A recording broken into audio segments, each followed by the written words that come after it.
3个月俸禄没白花，领域战场首款全息旋转幻境，总算能过瘾了。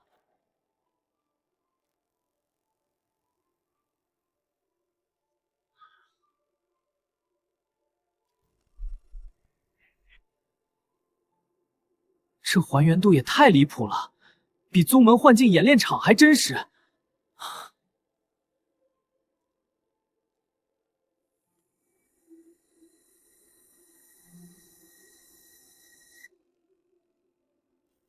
幻境细节真到位，不错。灵帅副宗级统领，灵帅副宗级，灵参谋总长。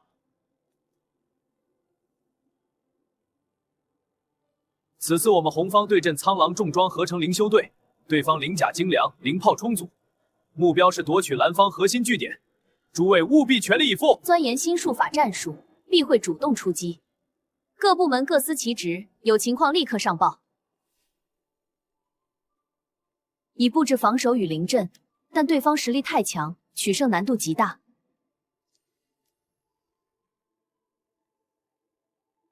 苍狼重装灵甲无解，灵炮威力巨大，我们防线难守。他们战术一直在进步，我们没优势啊，必须找到应对之策。灵域世界和平已久，灵战史评比。各宗门不重视灵修战力，术法战术普遍落后。和平惯了，战术都退化了，漏洞百出。终于开始了，苍狼重装稳赢吧！319部署太保守，挡不住进攻的。众人讨论部署，你神游天外，身为术法参谋，你失职了。没发呆，在想怎么赢。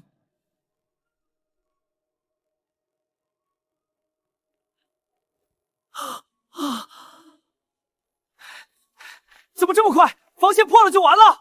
主力被牵制，回援不及，这下悬了！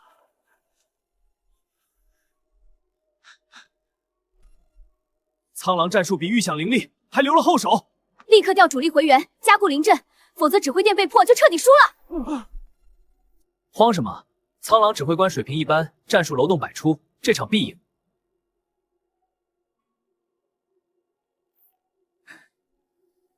这灵校参谋疯了，敢说苍狼指挥官不行？319都要破防了，还说必赢，是 NPC 还是隐藏大佬？短发青年，你太不稳重。现在劣势明显，怎能说大话？黑发参谋口出狂言，扰乱军心，再浮躁就立刻离开指挥殿。别说大话，你们不懂就别瞎指挥。就凭接位摆架子，部署漏洞百出，还好意思说我？敢骂灵帅，这哥们儿真不怕死。他真有底气还是装的？319要内讧了，太狂了，居然指责灵帅，说不定真有本事，不然不敢这么放肆。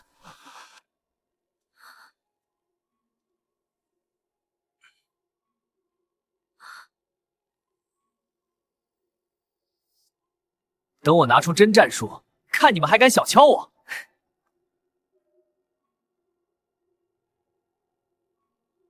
他不知道，一场属于他的意外成名，才刚刚拉开序幕。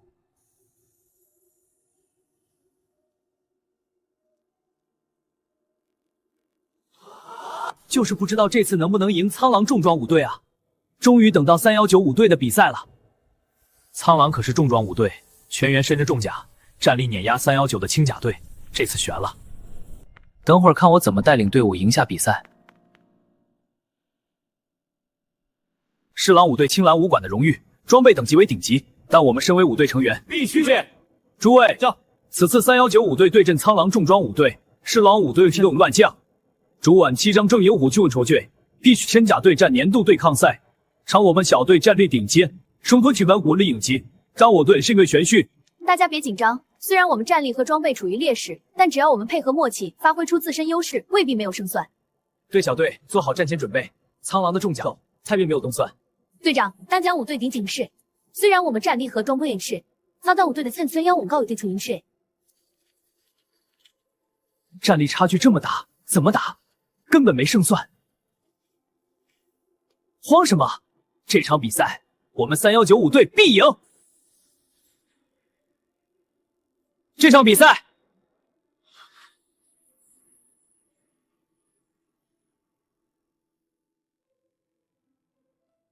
319完了，遇到这么个不靠谱，他彻底没希望了。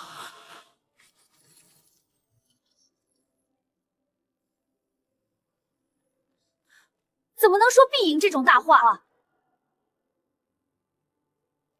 现在战力和装备都处于劣势，我们能守住防线就已经不错了，怎么能说必赢这种大话？你可知你在说什么？苍狼5队战力和装备都碾压我们，你凭什么说必赢？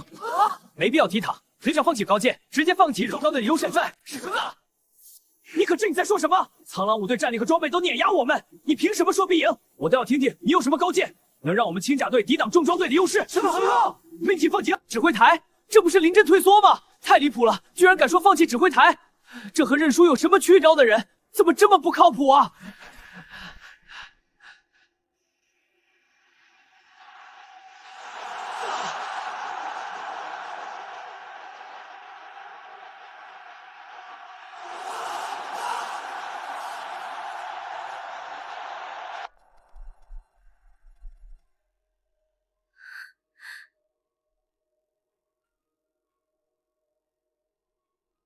放弃指挥台和认输没任何区别，你忘了我们5队的宗旨了吗？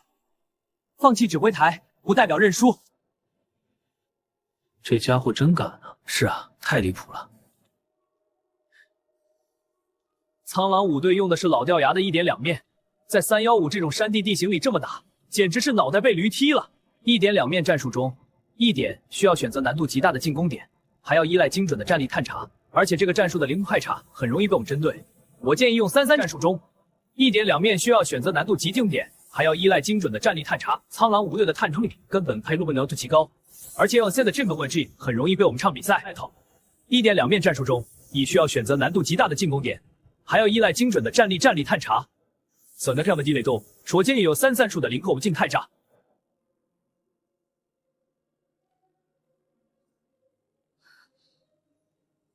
果然。连3Z 月 T 和裂开试卷手掌都不会识别，果然这个高5游戏的 AI 太不智能了，连3-3制这种基础战术都不会识别。不过也对，队长，此次对抗赛战略目标是什么？目标是争夺315高地，那我们的战术就不能围绕防御展开，必须以攻击为主。建议将5队化整为零，以小队为单位，分批次进攻315高地的不同位置。赢的比赛，建议将5队化整为零，拿下高地。那我们的战术反弹就不能围绕防御展开，必须以攻击为主。避开对手主力，逐个击破他们的防线。核心目标是争夺315高地，拿下高地的控制权，才算赢得比赛。未必将补地副角高度到碰破地，尽力将主业佛击破地他们的防线。队长，给他一个机会吧，他毕竟在高5游戏中会真的有独到的战术见解。队长，给觉得可以试试，就算失败了，我们也能总结经验，总比坐以待毙强。或许真的有造诣必强。好，我给你一个证明自己的机会。若真能带队赢下比赛，我重重有赏。若真能带队赢下比赛，我重重有赏。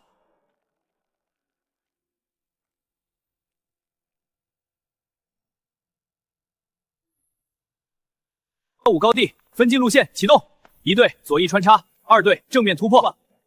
315高地分进路线 ，A 队左侧突破 ，B 队中央推进 ，C 队右侧包抄。全体准备，行动开始。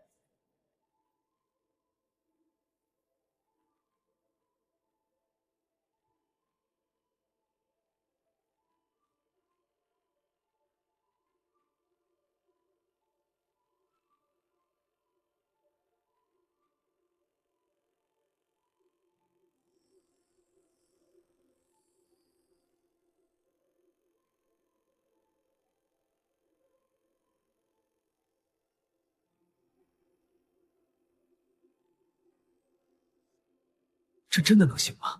苍狼5队战力雄厚，一旦战术出现偏差，我们就彻底没有退路了。眼下这种情况域，你有更好的应对办法，我们就彻底没有退路了。坚守指挥台，被动防御，只会被一点点攻破防线。整场对抗赛的所有部署都由我来统筹，所有人必须获得命令，不得有任何异议。什么？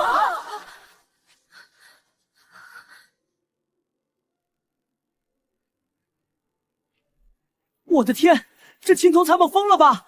居然敢要全权指挥权！狂妄了，队长怎么可能给他指挥权？说生实话，他指挥术听起来确实可行，但只干195队就彻底完了。太狂妄了！哎，总领导指挥权，有请了，这不是狗式指挥。说实，一些活着些。太狂妄了！队长怎么可能给他指挥权？他一个青铜五贤，懂什么指挥？就是说实话，他的战术听着确实可行。若是能顺利执行，就怕这个年轻参谋只会纸上谈兵，没有实际指挥能力。我们不能再犹豫了，他的想法或许是唯一的希望。就这么办。我们支持他的战术。看这条路线，如果配合突袭，就能打破僵局。你想清楚，全权指挥权意味着什么？一旦战术失败，不仅五队颜面尽失，你也会被严厉处置，甚至被逐出五队。放心。你想清楚，全权指挥权意味着什么？一旦战术失败，不仅五队颜面尽失。放心，我既然敢要指挥权，就一定能赢，不会让你们失望的。好，我答应你，交出全权指挥权。但我只有一个要求，你必须保证打赢这场对抗赛。队长，你怎么真的答应他了？他只是个青铜五贤，没有任何指挥经验，你一旦出位完了。队长居然真的交出指挥权了，太不可思议了！输了这，拿去吧，希望你说到做到，不要让我后悔。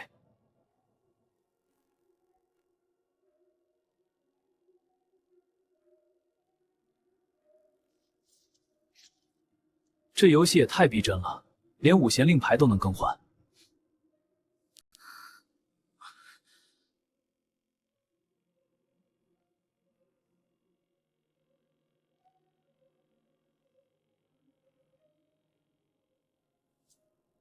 从现在起，你就是我的战力参谋，好好配合我，别给我拖后腿。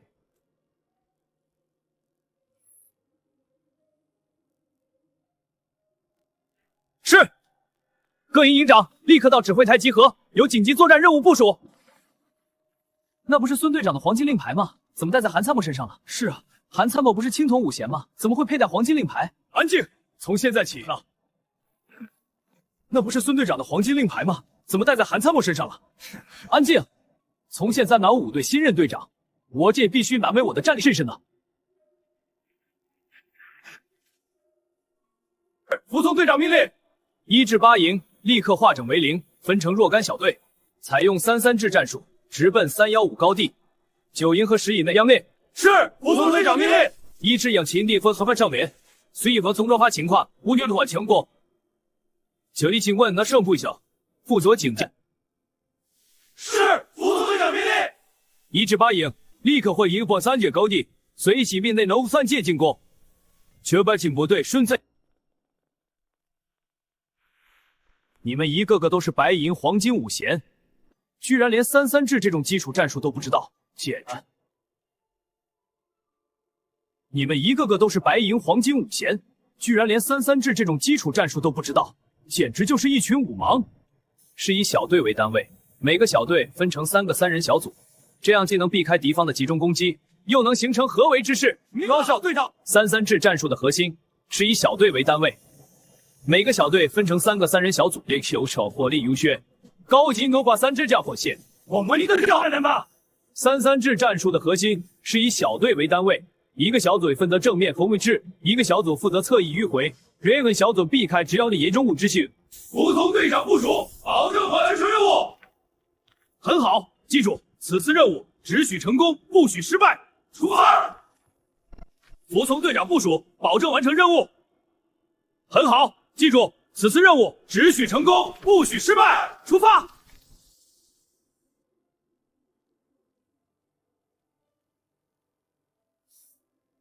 原来3-3制战术是这样的，听起来也太精妙了。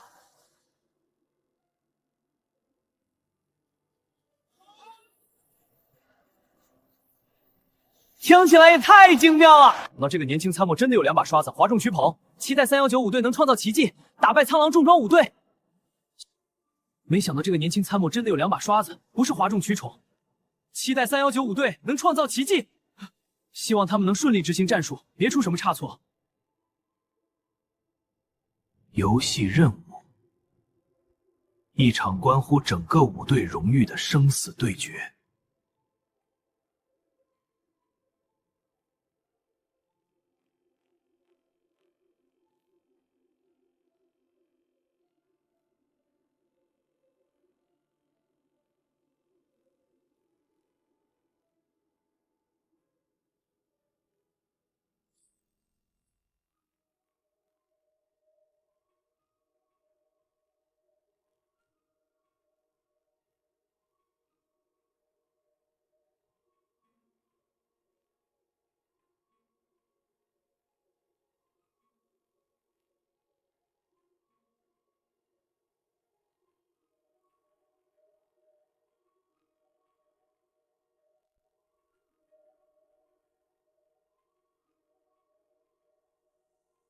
营长，立刻把全部兵力调入指挥台，把库房里的灵能晶石、重甲备件、疗伤垫为主，先不人出快，回到这避阵，一定要上避阵，切要翻上了马脚。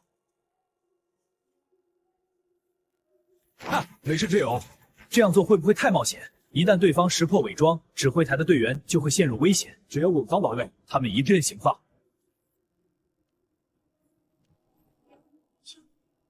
楼兰终不还，此次一战，我们必赢！元副319苍狼5队。队长，我请求带领队员前往315高地，协助主力部队作战。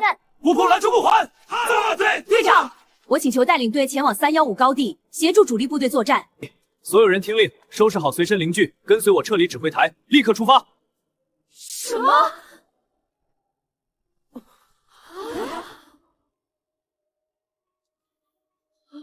什么？金将范南，你疯了吗？我们刚刚布置好伪装，主力也在向315高地推进。您现带领我们撤离，万一伪装被识破，主力部队就会陷入败亡。你想清楚，现在撤离和临阵脱逃有什么区别？我们不能放弃指挥台，不能放弃主力部队。行，伪装一时半会儿不会被识破。我们撤离指挥台是为了避开蓝方的围攻，保存实力。等主力拿下315高地，我们再回来，懂吗？放心，放心，伪装一时半会儿不会被识破。我们撤离指挥台是为了避开蓝方的围攻，保存实力。老五迷表示，说不定他有深意。33制战术已经奏效了，撤离指挥台可能是另一个计谋。就算有计谋，319队就彻底完了。挥发参谋，金甲队长带领指挥核心撤离，这种行为不符臭狗，这种行为不符合规则，而且容易引发观众不满，影响赛事秩序。我们是不是应该干预一下，让他们返回指挥台？不必干预。这个年轻人很有战术天赋，行事风格新颖，不按常理出牌，这样的对抗赛才更有看点，也更能吸引观众。你跟大家解释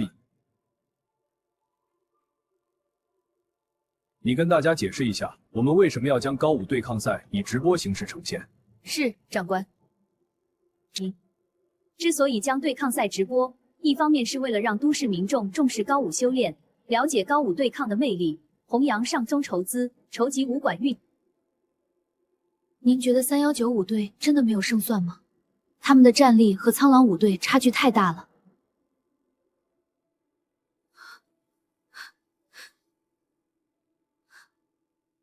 苍狼是重装5队，灵能战力远超315，重甲装备也能碾压轻甲。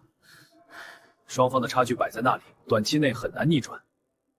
客观来说，苍是重装5队，灵能战力远超319，重甲装备也能碾压轻甲。双方的差距摆在那里，短期内很难逆转。不过黑发队长的战术很有想法，33制避开了轻甲队的劣势，发挥了灵活机动的特点，能够延长对抗时间。给人不是。不过黑发队长的战术很有想法，33制避开了轻甲队劣势，发挥了灵活机动的特点。这个年轻人是难得的高武战术人才，你们密切关注他的一举一动，记录他的战术部署，后续重点培养。这个年轻的队长到底藏着什么底牌？他的跑路行为真的是战术的一部分吗？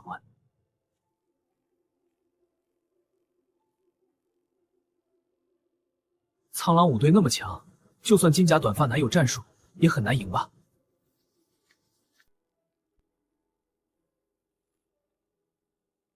苍狼5队那么强，就算金甲短发男有战术，也很难赢吧？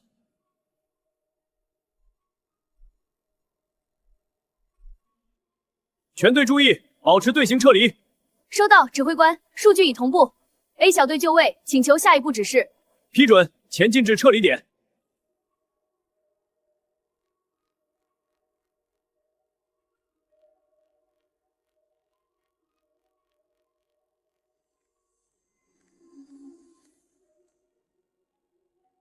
指挥部众人得知您对那位指挥者的评价后，反应强烈，不少原本不看好放的事。跟他们说说我的过往，让他们明白，我认可的人绝非泛泛之辈。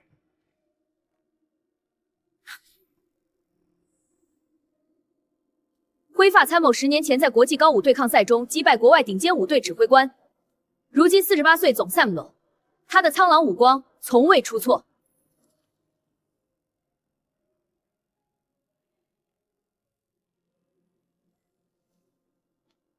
郑参谋亲自肯定韩风，难道红方真能创造奇迹？我们之前的判断太片面了，说不定能看到轻甲队逆袭重装队的经典对决。韩风的3-3制战术跳出了高武界固有思维，贴合轻甲队优势，针对重装队短板，这样的人才值得重点关注。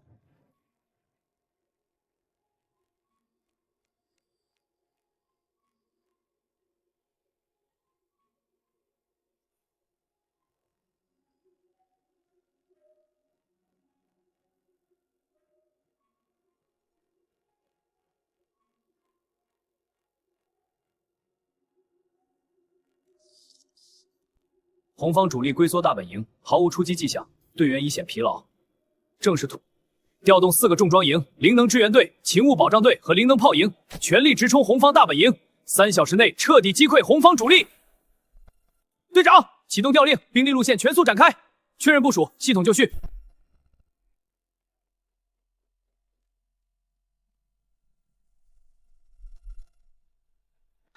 队长三思，主力全派出去。我们指挥台防御会极度薄弱，万一红方有埋伏，我们会陷入被动。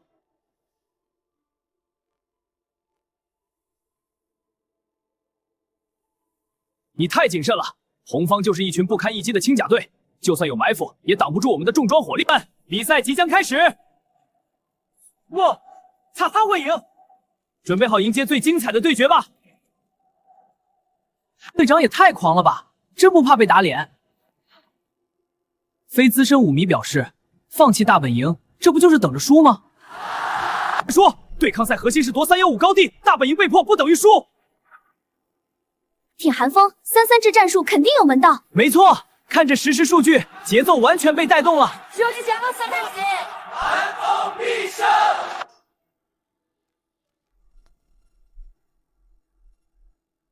不少网友质疑韩风指挥，实则是不懂对抗赛规则。战术以3人小3角配合，完美发挥轻甲队灵活优势。归。此次对抗赛核心是夺取315高地。那些质疑者不过是武盲罢了。教授说的对，误会韩风了。3-3制太厉害，韩风是战术天才。坐等3195队打鼓乒乓的脸。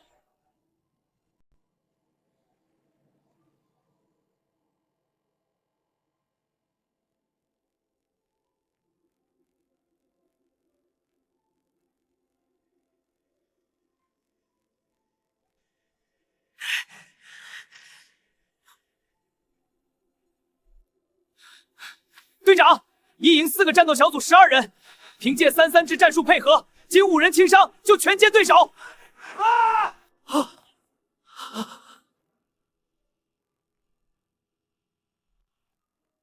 什么？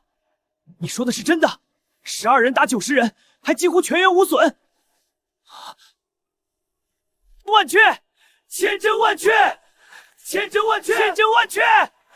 做3角配合。正面牵制，侧迂回，后方支援，被逐个击破。3-3制太强大了，今天队长果然厉害。加快速度，与突破防线的队员汇合，直奔315高地蓝方指挥台。日落前务必拿下。是，队长。人全歼90人，3-3制太神了。3-3制怎么做到的？战术完美，太强了。数据碾压，教科书级操作，下次我要试试啊！果然没让人失望。那边的沙盘要保不住了，对，太精彩了！是啊，涨停了！哇！黑发金甲男颜值也太帅了。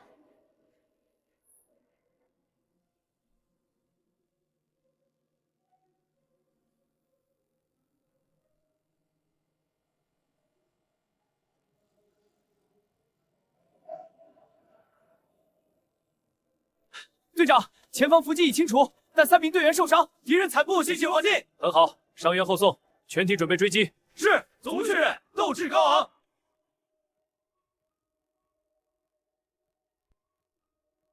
全体听令，按原先拿下315高地。稳，速前进。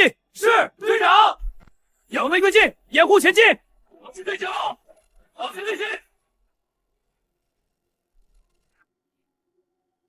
黑甲青年果然没让我失望，密切关注战况，这个年轻人未来必定是高武界核心人物。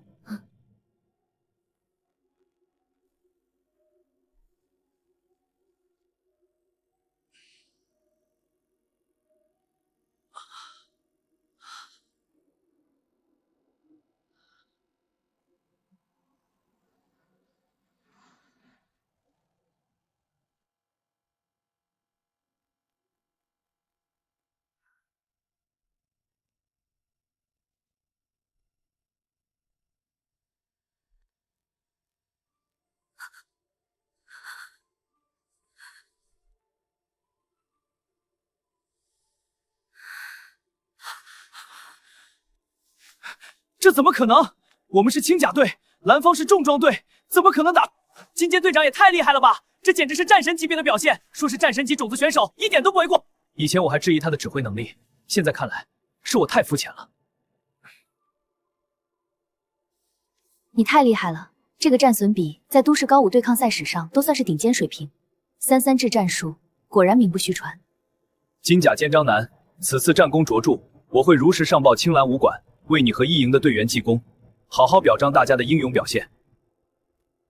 5换9时，这只是基本操作而已，有什么好值得炫耀的？我还嫌作战小组伤亡太多，要是换我上，根本不会有这么大的伤亡。这你们还是蓝方的指挥官，全都是不懂战术的武盲。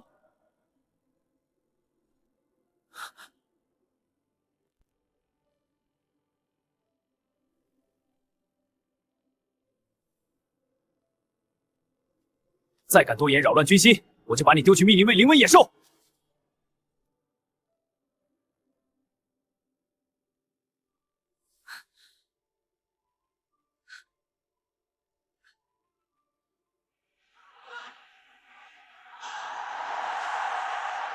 人气爆了！看人气这飞涨啊！看3000万了！人气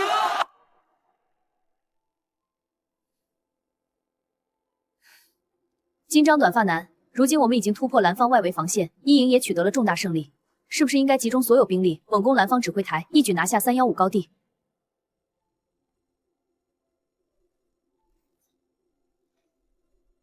还差最后一步，立刻联系3营营长，让他带领3营全体队员，不惜一切代价猛攻蓝方灵能炮营。记住，要打得声势浩大，实施调虎离山计。是。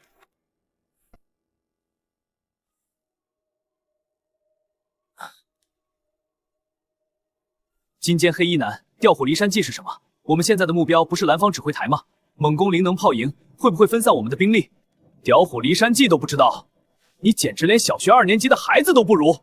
这种基础的战术谋略，你居然一无所知，还好意思当战力参谋？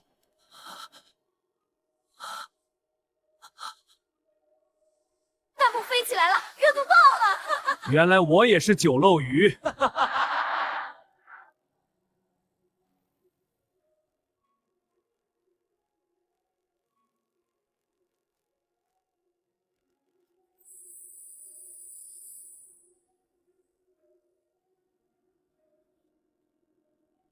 调虎离山计是古武流传下来的36计之一，就是诱导敌方主力前往其他地方，趁其大本营防御空虚，一举拿下核心阵地。连这都不知道，你简直是个文盲！中州武校就是这么教你的，看来你当年的优秀毕业生也是混来的。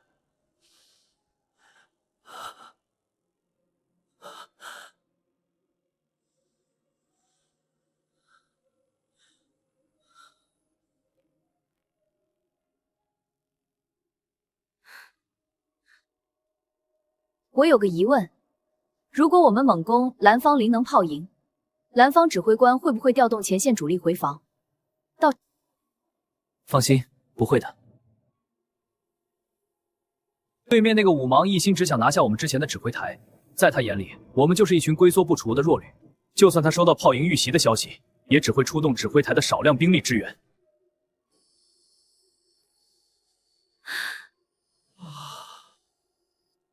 你说的对，这个调虎离山计太巧妙了，只要成功实施，我们就能趁虚拿下蓝方指挥台，创造轻甲五队打败重装五队的奇迹。金间黑衣男，是我见识浅薄，之前多有冒犯，还请见谅。现在看来，我把指挥权交给你，是我做过最正确的决定。服从韩队长指挥，一定全力配合，拿下315高地。很好，通知三营，立刻发起进攻。其他人做好准备，一旦蓝方指挥台兵力空虚，我们就立刻直奔蓝315高地。是，韩队长。怎么回事？先头部队怎么还没传来拿下红方指挥台的消息？是不是遇到什么麻烦了？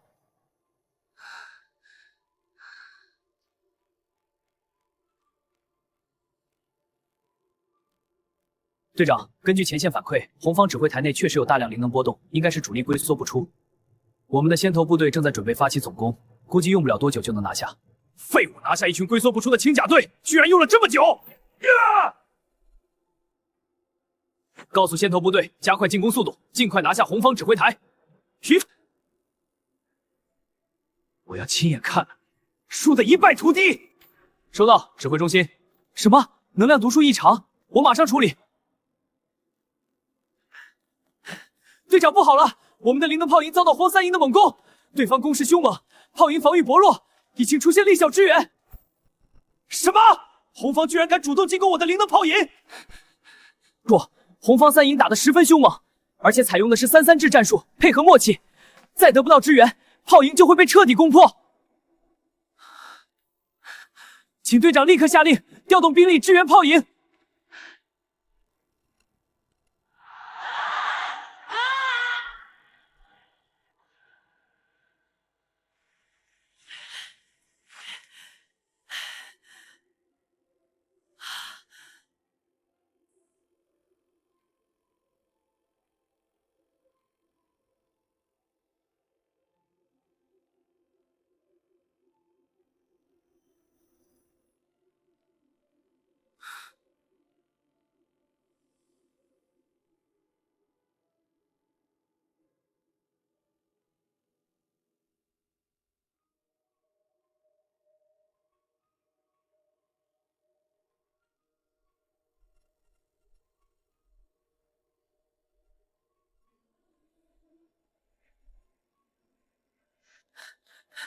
队长，红方三营突袭我们的灵能炮营，攻势凶猛，炮营请求支援。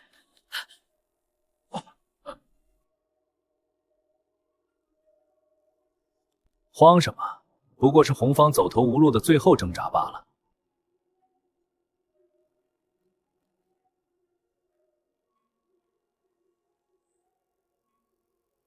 红方已是强弩之末，凭借我们重装部队的灵纹重甲和灵能炮火力，不出1个小时，必定能彻底拿下红方原指挥台，让那个小子彻底认输。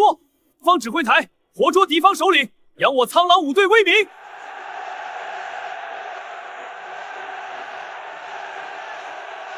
全军突击，抢进前方，一阵破标斩乱，势如破竹。全体注意，敌人已突破防线，立即启动最高防御协议，各单位准备，随时待命。这是生死存亡的时刻。笑不活了，那个主位男人被对面忽悠的明明白白。哎呀，这波判断失误太搞笑了。对，也太绝了！故意偷袭炮营，引蓝方上钩，实则另有图谋。哇，看蓝方果然中计了，这波操作绝了。对，接下来就是总攻的时候。古平帮怕不是个武盲吧？连调虎离山的后续都看不出来。坐等红方偷家成功，狠狠干他们的脸！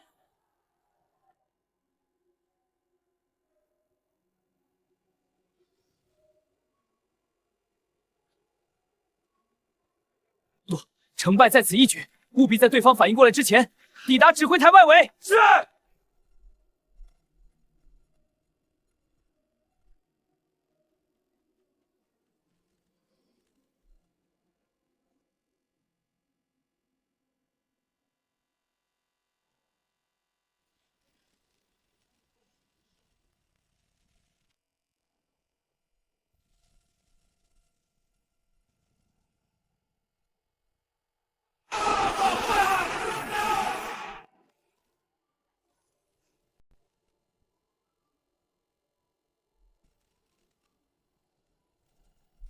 坚持住！我们一定要守住指挥台，不能让蓝方发现破绽。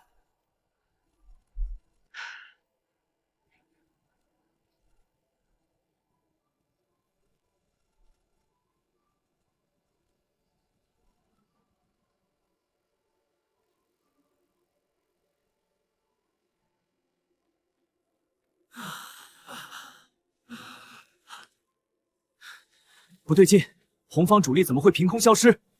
立刻探查四周，务必找到他们的踪迹。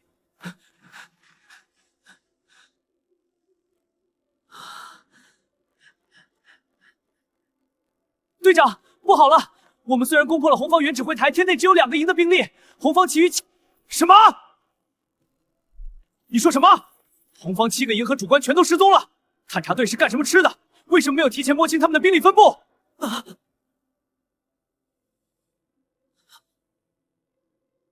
我们的探查队一直监测红方原指挥台的灵能波动，显示红方主力一直驻守消失的，更没有发。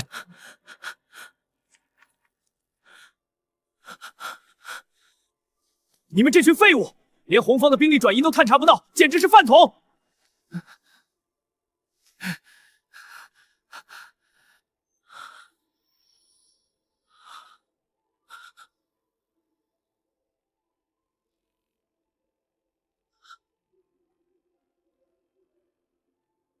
不可能，绝对不可能！那个黑发队长战术也太狡猾了，根本不按常理出牌。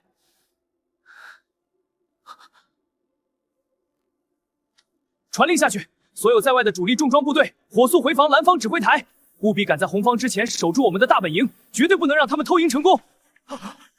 火速传达队长命令。所有前线主力重装部队立即停止进攻，全速回防蓝方指挥台，不得有任何延误。灵能通讯，频道切换，数据确认，全体注意，最高警戒！没想到黑发队长竟然有这么精妙的战术，把我们所有人都骗了，真是个难得的战术人才。我们能有这样的指挥官，何愁不能赢？现在只能期盼主力部队能赶在红方之前回防了。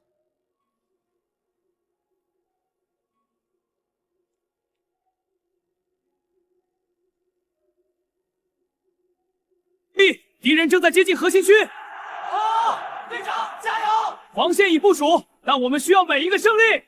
主席，为了队长！好了，把对面耍得团团转，这战术绝了！帮偷家成功，创造轻甲队打败重装队的奇迹。现在慌了吧？之前的狂妄去哪儿了？对啊，笑死人了！这战术太绝了，真让人佩服。太精彩了！输了！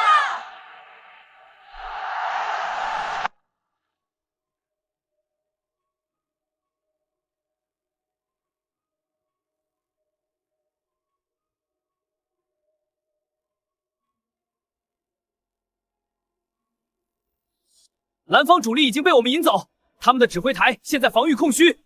这是我们拿下蓝方指挥台，韩队长必胜！拿下蓝方指挥台，韩队长必胜！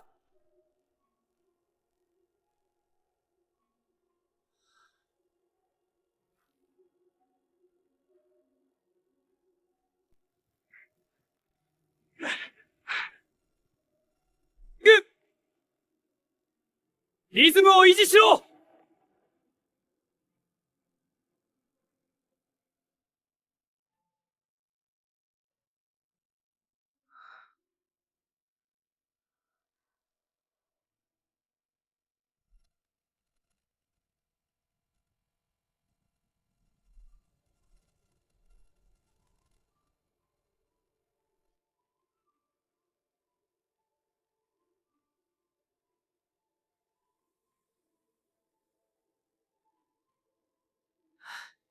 若琳，你说我们这次要是能赢，3195队是不是就能从轻甲？到时候武馆一定会给我们配备更多灵能资源，队员们的修炼也能更上一层楼。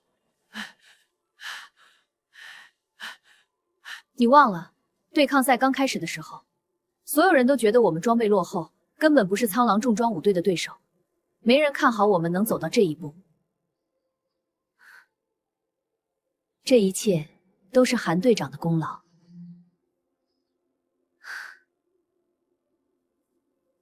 金坚指挥官的战术太精妙了，把对手耍得团团转。能跟着这样的指挥官是我们的幸运。哎。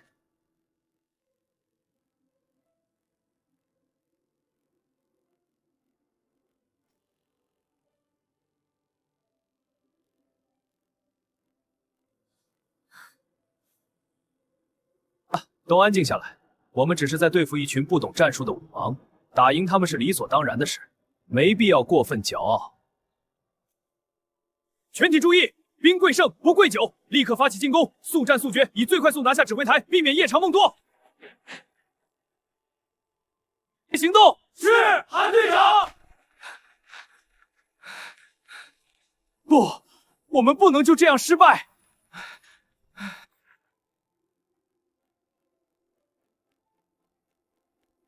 快，都上车！我们立刻退出315高地，进行战术性撤退。一次。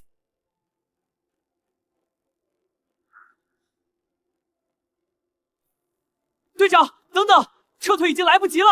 啊！你说什么？怎么会来不及？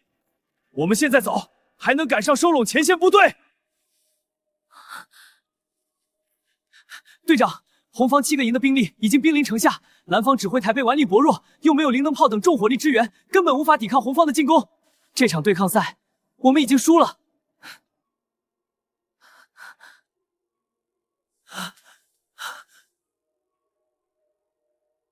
不可能！我们是苍狼重装武队，装备精良，你一定是在骗我！队长，我没有骗你，这是真的。红方攻势凶猛，我们的留守部队根本抵挡不住。再过不久，指挥台就会被攻破。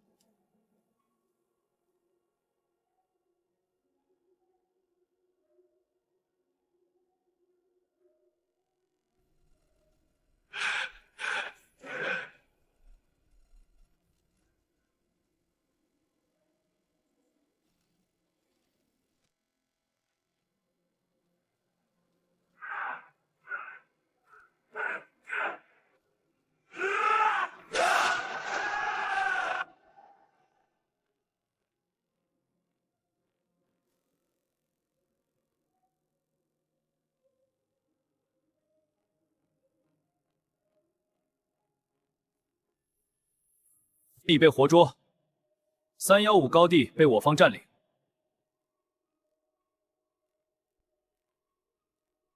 我们输了，没想到我们竟然会输给一支轻甲武队。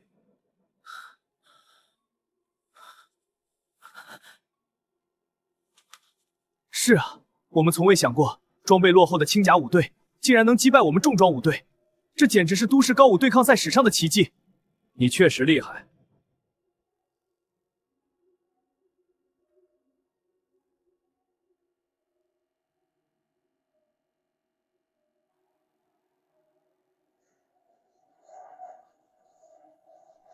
319武队赢了，轻甲武队打败重术带路对抗赛实际，太牛了！黑发轻甲男太低调了，赢了之后还这么从容，不骄不躁。可取天差啊！从33至对将对决粉丝期待，太棒了，我们赢了！看那比分涨得好快，人气爆棚了，这掌声太震撼了。韩小子，你这战术也太过狡猾了，把我们耍得团团转。真是让人防不胜防啊！狡猾不过是你们太蠢，一群不懂战术的武盲罢了。你至今还在用1点2面这种落后于时代的战术，墨守成规，不知变通。你输是活该。你说的对，我输得口服心服。以后我再也不敢轻视任何对手，更不敢墨守成规了。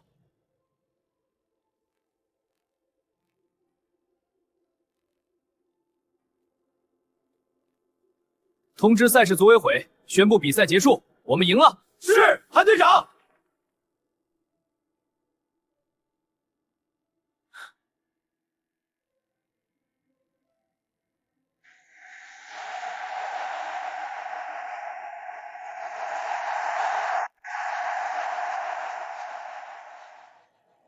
你这懦夫，竟敢在众目睽睽之下退缩！我没有退缩，我是在寻找更好的时机。既然考法孙明明定我的难处，那就用你的行动证明。我的天，也太敢了吧！白银五贤的参谋居然敢这么直呼对队长，哈哈，这是完全认不清自己的五贤差距啊，胆子也太大了。虽然那个落败的人输了，但资历摆在这里，这么说也太狂了吧？狂有狂的资本啊！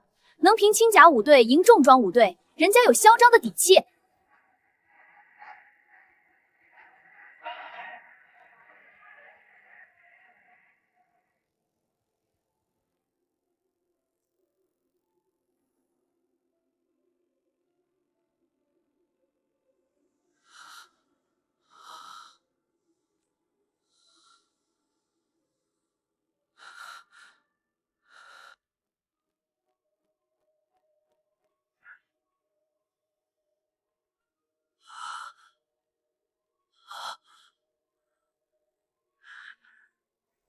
呀！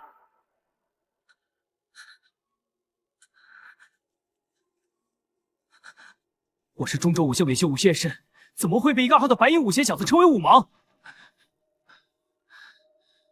他批判我的战术，我这到底是为什么？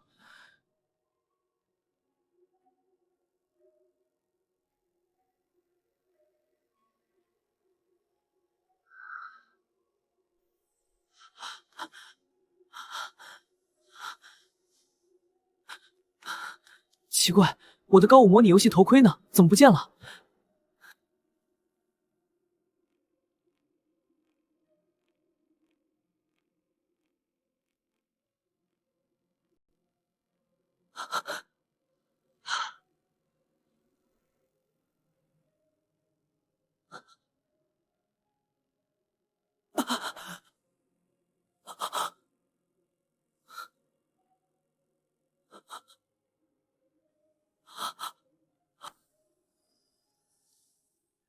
太不可思议了！大男人的一点两面战术虽然经典，但太过墨守成规，根本不适应现代高武对抗。今年这套3-3制战术灵活多变，配合默契，简直是为轻甲五队量身打造的。立刻复盘这2种战术，深入分析优劣，把这场对决的战术经验整理出来，供所有五队参考学习。复盘是。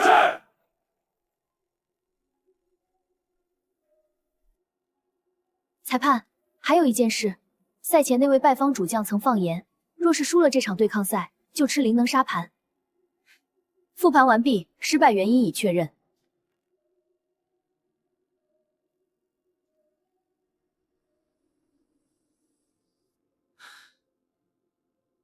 他只担任3195队的战力参谋，实在是屈才了。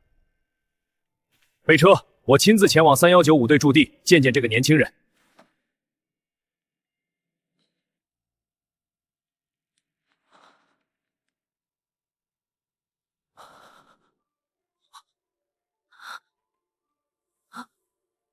完了，完了！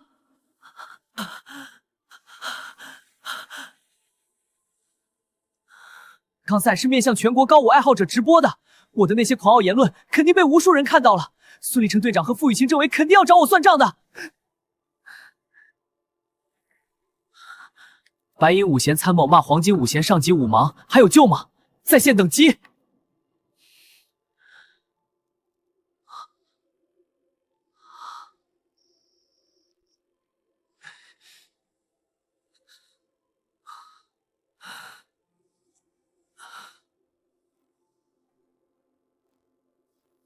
韩参谋，我们是来检查灵能模拟舱和您的身体状况的，请问可以进来吗？进来吧。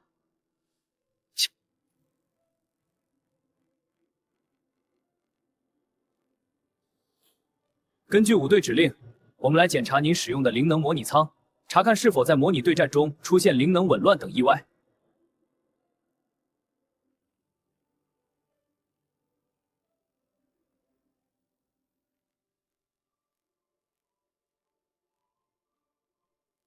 黑衣短发青年，您太厉害了，竟然能带领我们轻甲五队打败苍狼重装五队，真是我们的骄傲！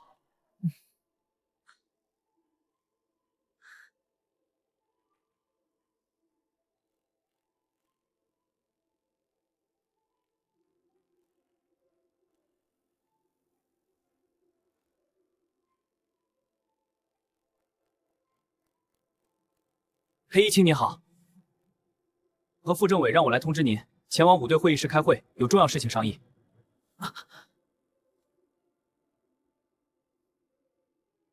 好了，我这就去。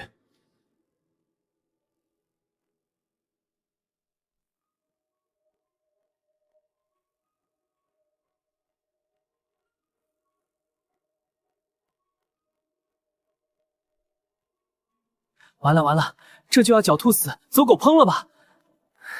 早知道当初就不那么狂了，真是一时糊涂啊！韩参谋，会议室快到了。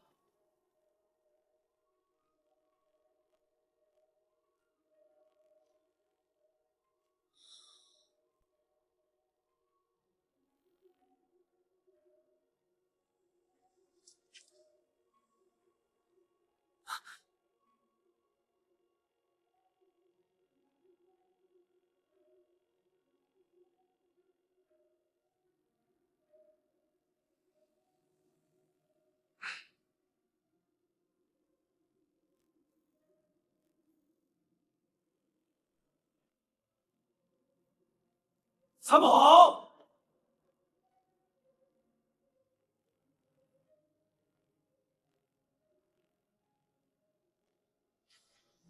会议室到了，您放心，有的，肯定有的，大家都很敬佩您，不会为难您的。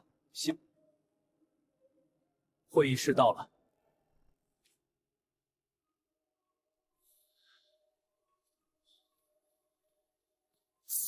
欢迎我们3M5队的大英雄黑金五福青年参谋。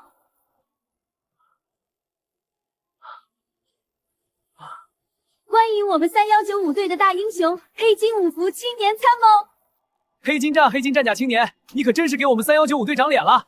若不是这场高武对抗赛，我们还真不知道你有如此出众的战术天赋，平时藏的也太深了。是啊，你在对抗赛内外简直判若两人。平时在五队里，你稳重谦和，待人有礼，做事情也十分低调。可对抗赛头却……是啊，也是没有谁的迷哦，就是你有谁的资本。哦，紫袍盘发女过奖了，主要还是蓝袍灰发男教的好。平时有你们一直指导支持，我才能发挥出这样的水平。哦，是吗？那我看电委队队长，您说的是真的？那我何时上任？你没发烧吧？灵能是不是紊乱了？灵能是不是紊乱了？我跟你开玩笑呢。哈哈哈哈！黑甲青年，我跟你闹着玩的，你还当真了？放心，我会在神秘历练自己的战术和修为。混混蛋！放心，我会在对抗赛的战斗范中培养我飞队啊！我，哈哈哈哈哈！给家枪2发了，上报武馆，为你争取更多的灵论资源和晋升机会。不想当队长的参谋，不是好参谋。好，有志气，就冲你这句话，我就更欣赏你了。是，队长。好，有说更起气气的，大家都要向他学习，有志向，有魄力。不想当顶尖武士的队员，不是好队员。是，队长。我一直很好奇，你平时在五队里一直不显山露水，做事情……队长过奖了，我只是平时多观察、多思考，把队友们的经验融会贯通，应用到每一次任务中而已。阿姨，等到关键时刻能派上用场，能为五队争光。说得好，能耐是藏在骨头里的，不需要刻意显摆。平时好好沉淀，打磨自己的战术和修为，等到关键时刻能派上用场，能为五队争光就足够了。你在对抗赛里桀骜张扬，平时却低调谦和，为什么会完全不弄？10年磨一剑，双刃未曾试，今日罢手。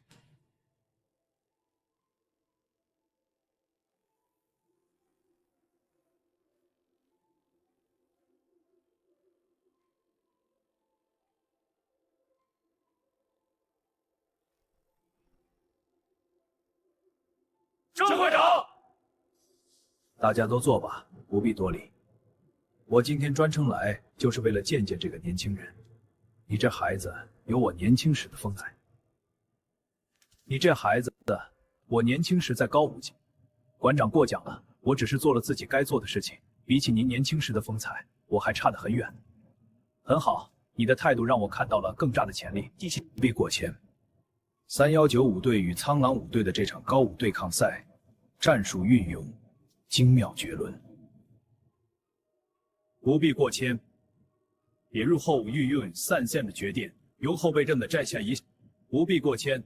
3195队与苍狼5队的这场高武对抗赛，战术运用精棒精妙绝伦，尤其是你运用的3-3制战术，你是个可塑之才，战术天赋远超同辈，修为也还有很大的提升空间。以后继续深耕战术，努力提升自己，为都市高武界的发展共效致量。馆长放心，我定不辜负您的期望。真正的高武对抗，其次谋略取胜，谋略与深耕战术，而是靠谋略制胜。馆长放心，我定不辜负您的期望。上兵伐谋，一皆取纳美固其。真正的高武对抗，从来不是靠蛮力取胜，而是靠谋略制胜。好，说得好。有这份见解，将来必定能大有作为。我会持续关注你的成长，有任何需要都可以随时找我。好，说得好。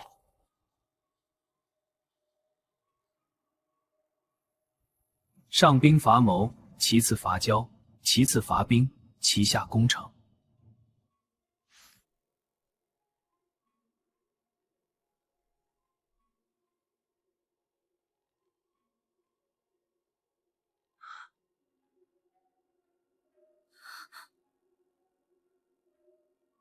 彻底颠覆了我们对高武对抗的认知啊！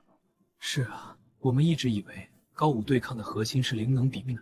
你这句话简直是神级战略见解，彻底颠覆了我们对高武对抗的认知啊！却所谓小鬼，这句高武明的看似简单，却蕴含着无穷。实不相瞒，我在高武界深数十年，恳请听贵为我这谋续经验。黑发参谋，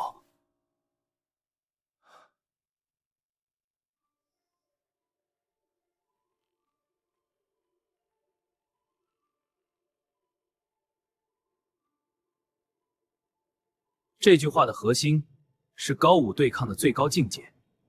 最优秀的高武指挥官无需动用灵能，无需展开对抗，仅次是通过武馆联盟、外交协商等手段化解双方矛盾，避免灵能耗损，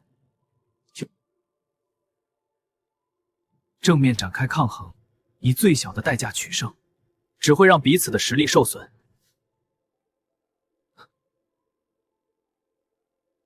如此高深的谋略名言，绝非凭空而来，不知他出自哪部高武谋略典籍，我倒想找来仔细研读一番。馆长大人，这句话出自我自己撰写的高武谋略典籍。你竟然能撰写谋略典籍，这也太不可思议了！太好了，如此难得的谋略典籍，恳请借我研读，我一定仔细翻看，绝不损坏分毫。馆长客气了，只是这本典籍目前还没有现在我们仿不定。太好了，初步整理的字数不多，我可以现场录入灵能终端，打印出来给各位。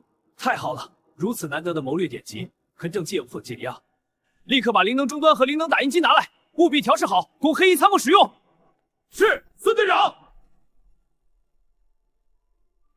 某深蓝长袍男，设备已经调试好，可以使用了。短发参谋，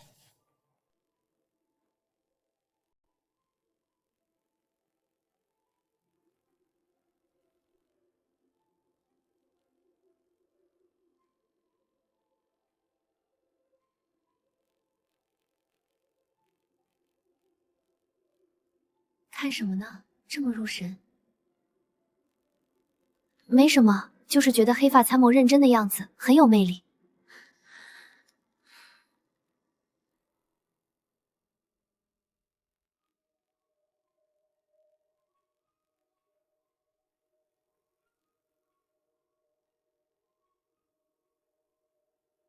馆长，各位，这就是我整理的部分集，希望能对都市高武界的发展、武队战术的优化。原来是古代高武对抗谋略，我还以为是现代高武对抗的全新理论呢。现在的灵能对抗吧？是啊，现在的武对抗恐怕未必是同一个灵能阵吧？古代战术的参考价值。这书名《孙子兵法》有什么特别的寓意吗？没什么特别的寓意，就是身为子孙，整理研究爷爷辈流传下来的高武谋略，便取名为《孙子兵法》。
这才是顶尖的高武谋略高剑呐，却从未想过顾其疾如风。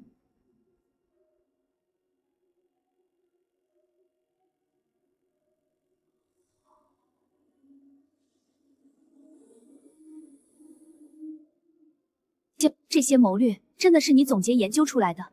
我实在无法相信，一个20出头的年轻人，胜兵先胜而后结休战，战力那高，我这也看到给点。这我也听你照任他计较。好，太精妙了！我纵横高武界数十年，敬你一定要珍惜自己的天赋，不要浪费粉腕才华，潜心打磨。多谢您的勉励，我一定不负您的期望，不似尽你的期望。我会好好打磨自己，为高武界的发展尽自己的一份力。我现在就赶回总部汇报，同时为你是高武特殊指挥人才破格晋升。以你的天赋，至少应任武队副队长。我现在就赶回总部汇报，同时为你申报高武特殊指挥人才破格晋升。以你的全就走。什么？武队副队长？这是玩大了！原本只是想凭借兵法获得重视，没想到竟然要被破格晋升。可事已至此，也没有后悔的余地了。多谢灰发馆长提携。王六，这是玩大了！原本只是想凭借兵法获得重视，没想到竟然要被破格晋升。可事已至此，也没有后悔的余地了。这也太不可思议了吧！年纪轻轻就能容易解如错可教，这也太不可思议了吧！高武特殊指挥人才破格晋升，多少年都没有成功过了，这在高武界可是从未有过的先例啊！是啊，深色制服少年多留了，现在就赶回总部推动晋升事宜，后续有消息我会第一时间通知大家。谢谢，韩参谋，恭喜你啊！即将成为武队副队长，真是太厉害了！是啊，短发参谋，你真是我们319武队的骄傲。有你在，我们武队以后一定会越来越强。恭喜短发参谋，晋升速度也太快了，简直是啊，短发参谋，你真是我们319武队的骄傲。你真是太幸运了，也太有天赋了。好了，大家都安静一下。你这段时间辛苦了，先是在高武对抗赛中带领我们获胜，又拿出这么珍贵的谋略典籍，多谢孙队长。好的，聚会我会准时参加。太好了，聚会我会准时参加。你不是参否了？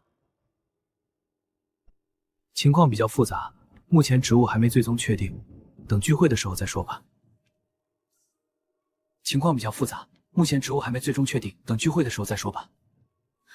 你被降职了吗？出事了！各位，我先回宿休息了，2天后再见。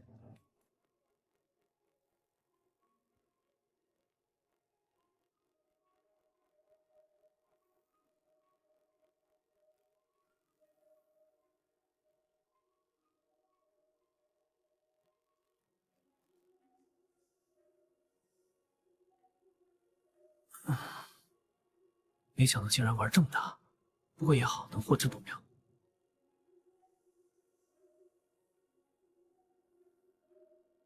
没想到竟然玩这么大，不过也好，能获得晋升，不仅能争取更多灵能资源，也能实现自己的目标。只是千万不能暴露穿越的秘密。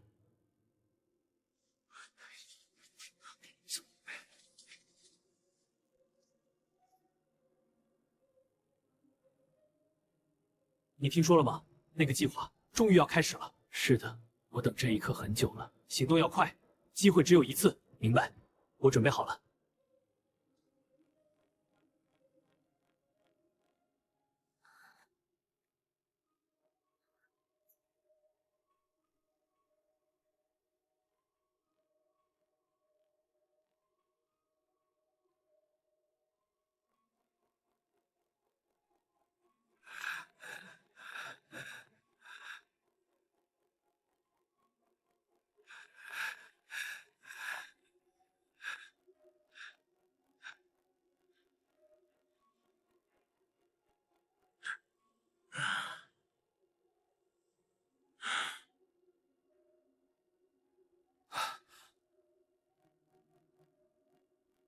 馆长，我是来汇报的，有要事。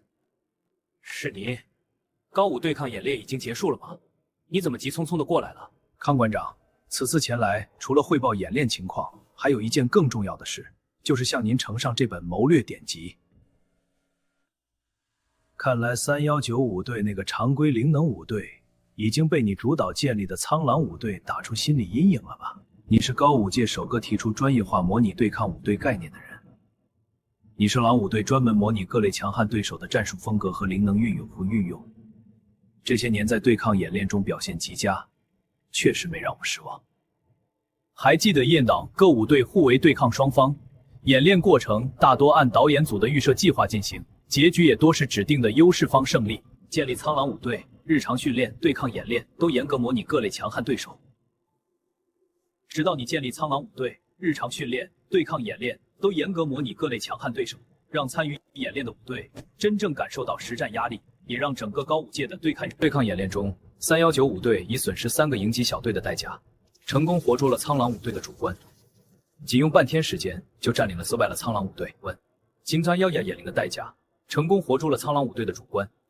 本次对抗演练中，3195队以损失3个营级小队的代价，仅用半天时间就占领了315灵能高地，彻底完成了苍狼五队主盾。你再说一遍，3195队真的打败了苍狼五队？千真万确，我亲眼见证了整个过程。苍狼五队确实被3195队击败，那位队长现在心态崩溃，根本不愿见人。这不可能啊！那支五队只是一支常规灵能五队，而那支重装五队配备高阶灵能装备，平均5弦一高。英明取胜全靠精妙战术布局，若与对手硬拼，他们根本没有胜算。馆长英明取胜全靠精妙胜算。快，详细说说对手初期是怎么进攻的，你们又是怎么应对的？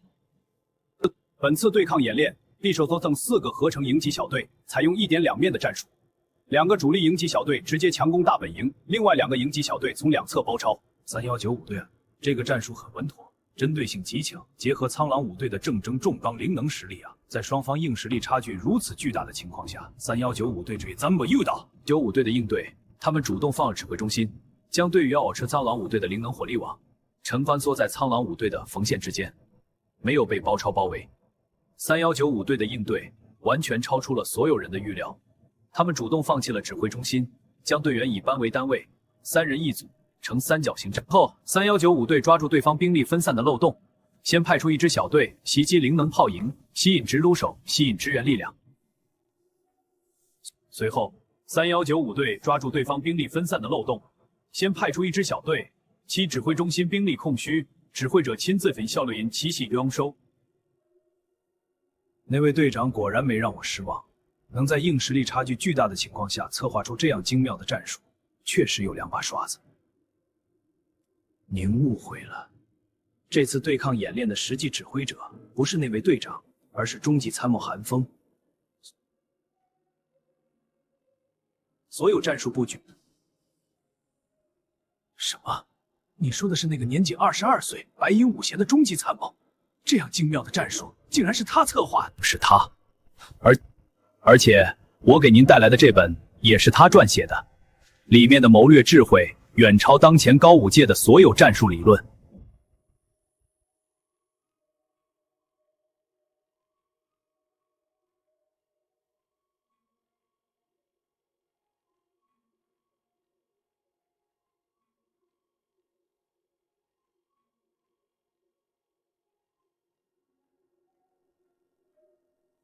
你再说一遍，击败苍狼五队的实际指挥者真的是3195队的中级参谋？千真万确，整个对抗演练的战术布局全是韩风一手策划实施的，队长全程配合，并未参与指挥。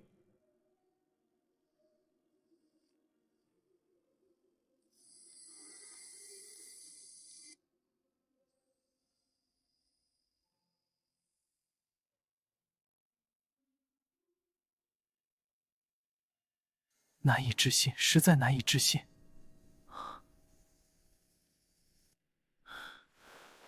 那个年轻参谋究竟多大年纪？真实战术能力到底如何？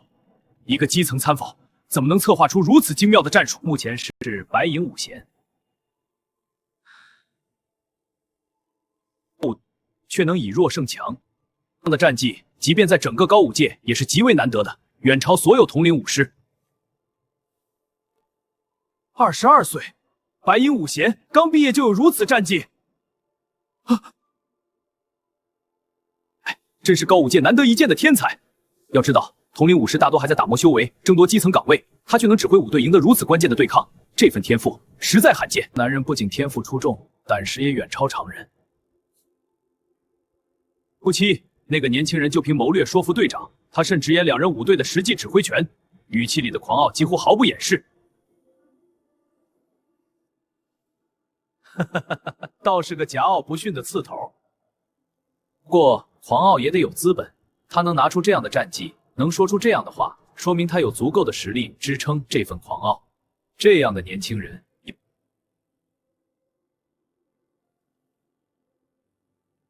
天赋出众，但毕竟刚毕业，缺乏实战指挥经验。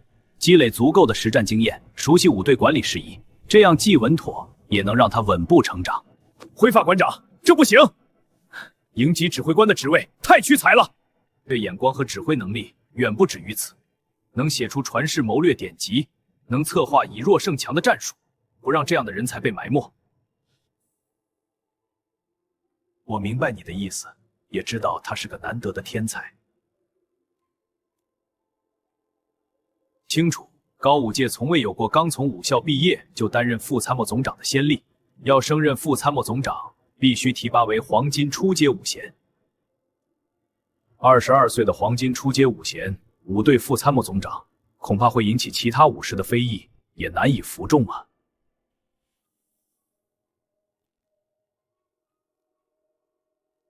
我知道你有顾虑，所以特意把这本书带来了。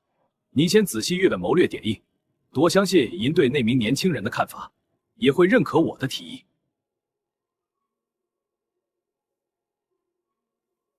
我就先看看，到底是什么样的典籍能让你如此推崇这个年轻人。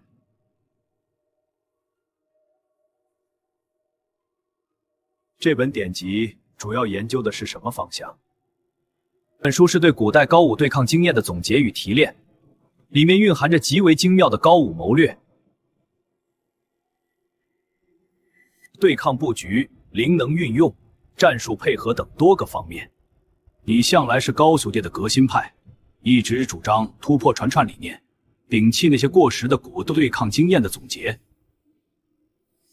您读完就明白了，这本书绝不是普通的古代经验总结，里面的谋略智慧远超我们的想象。韩风并不姓孙，为何要给这本书取名《孙子兵法》？这名字倒是有些特别。关于这一点，他取名《孙子兵法》是因为身为子孙，研究爷爷辈流传的高武谋略，算是对古代高武先辈的致敬。原来如此，这个说法有一定道理，但又略显牵强，也算是一份心意。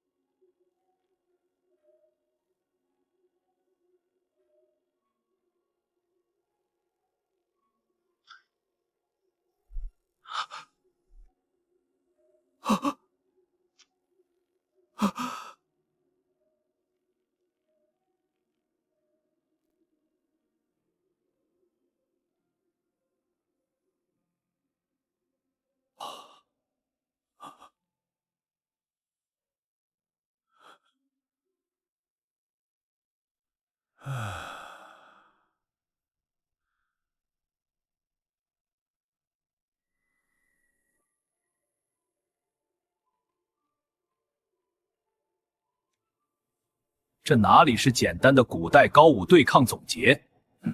智慧太精妙了，不仅适用于古代高武对抗，更能彻底改变当前高武界的战术格局，甚至能提升整个高武界的对抗水平。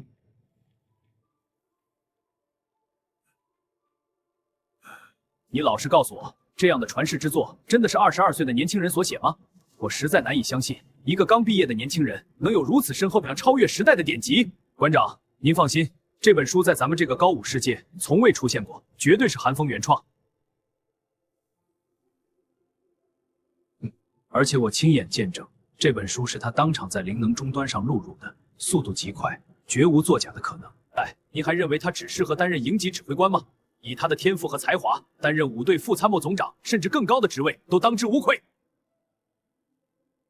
是我低估了这个年轻人，是我太过保守了。这样的天赋与才华确实不该被埋没，也不能被埋没。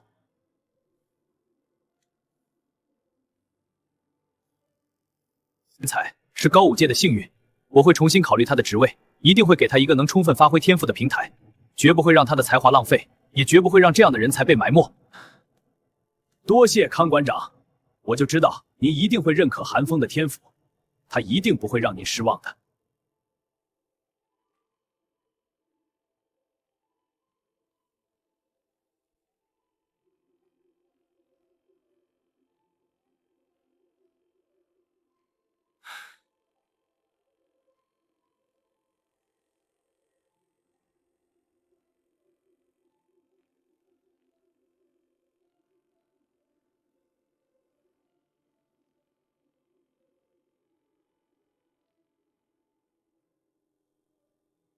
黑袍下属通知下去，立即召集青蓝武馆所有相关主官，召开专题讨论会。我要在会上明天提出，耿稿作者的能力远超他当前的中级参谋职位，至少应担任3195队副参谋总长，得到充分发挥。是，馆长，我立刻去安排。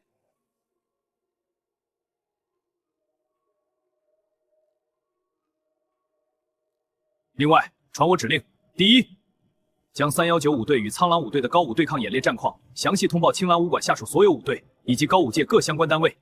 第二，将这部罚各武队主官，要求各武队全员研读学习，借鉴其中的谋略智慧，提升自身战术水平。发文表扬边境部，彰显他的谋略价值，也激励更多年轻武师精进自。属下明白，这就去落实所有指令。22岁的黄金初阶武衔，3195队副参谋总长，这可是实职啊！副参谋总长作为五队核心指挥层，未来还有晋升速度，在高见从天赋难得，奇才难寻。韩风有这样的能力，就配得上这样的职位。资历和年龄从来都不是限制人才的枷锁，唯才是举，才能让高武界不断发展。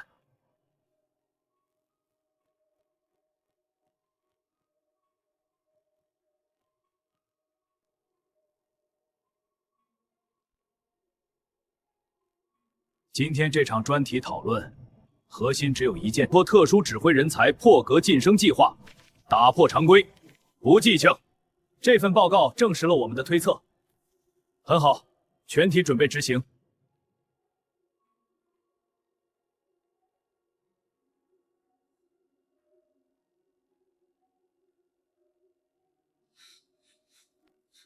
韩参谋，韩参谋，醒醒！什么？进来。韩参谋，五队指挥中心紧急召集您开会，说是有重要事宜，让您尽快过去。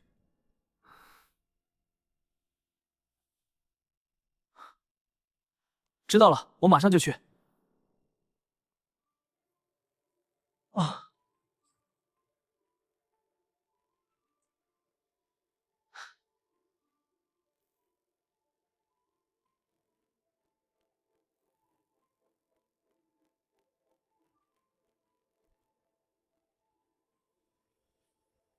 韩参谋，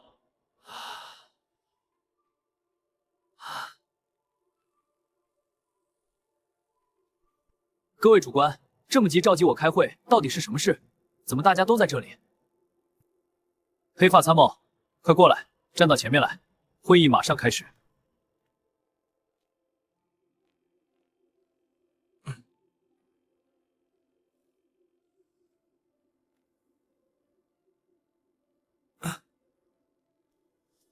现宣布高层指令：黑发参谋在两支五队的高武对抗演练中表现优异，指挥精准，战术精妙，成功带队以弱胜强。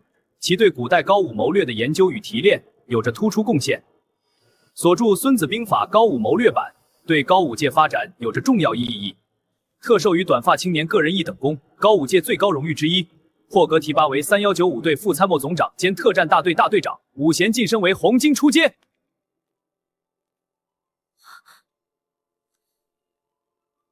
我的天，22岁就晋升黄金初阶武贤，还当上了副参谋总长，这在高武界历史上可是史无前例啊！情况下，我们要达到这个职位和武贤，至少要30多岁，历经10几年的实战与积累，这也太厉害了！还是个人一等功，这可是高武界极少授予的荣誉，足以看出高层对黑发青年的高度重视啊！你真是年轻有为，天赋异禀。以你这样的才华，未来必定能在高武界闯翻天地，成为顶尖的高武指挥人才，甚至能引领高武界的战术变革。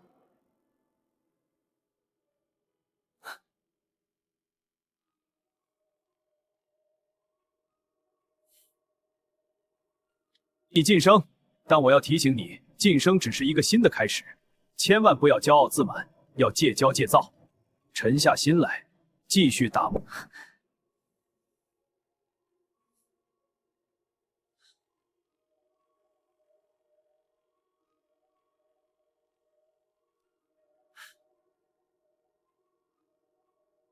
啊，还是这么倔强，天赋是资本，以后一定要收敛一些。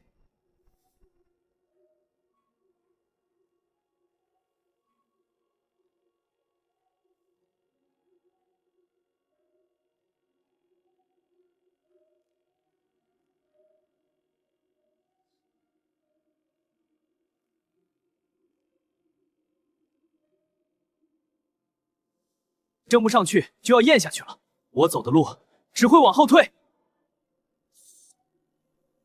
他好心告诫，却没想如青芒毕露，丝毫不知收敛。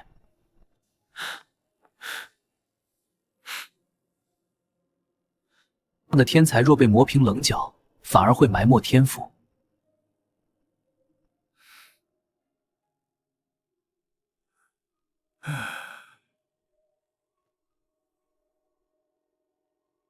年，我知道你天赋出众，有傲气的资本，但锋芒太露。高武乡讲究循序渐进，你要学会收敛锋芒，方能走得更远。人一向严苛，却唯独格外包容，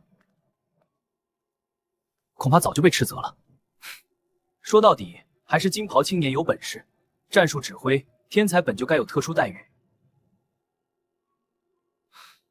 众人私下对比金袍青年的过人之处，心中的羡慕渐渐褪去，心态也逐渐平和。金袍青年年轻有为，有傲气也正常，蓝袍男人也是一片苦心，以后慢慢打磨就好。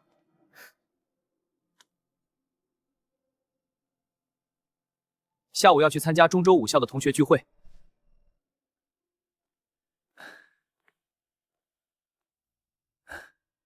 若是有出需求，直接联系青袍女子，让她给你安灵能巡辐车，高阶灵飞行器也可以调用。高阶灵。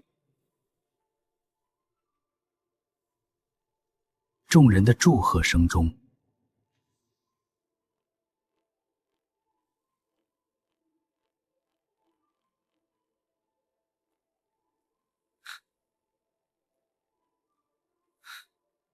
你们都看到了，金文青年年纪轻轻就已是黄金初阶武贤，战术与谋略更是远超你们，你们却还在原地踏步，不思进取。所有人都要像那位金特灵能修为，也要潜心打磨战术谋略，不许有丝毫懈怠。若是再有人敷衍了事，休怪我不留情面。是，队长。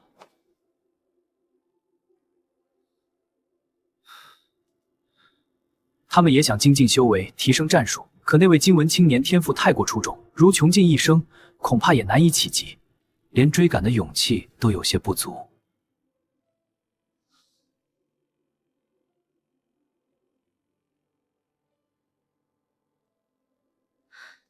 我听说韩风这次晋升3195队副参谋总长的事，可能遇到了不顺，具体情况我也不太清楚。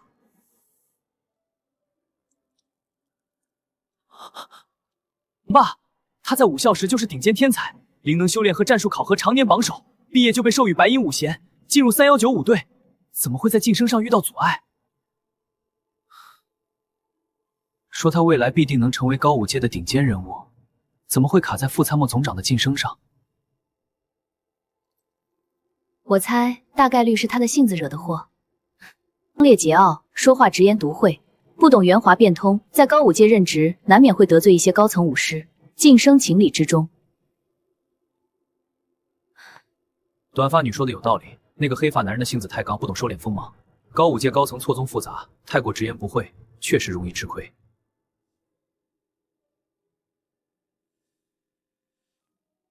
今已经升任南边高武联盟某桃无实权，灵能修为也顺利突破到了白银巅峰。再过一段时间，有望冲击黄金5弦。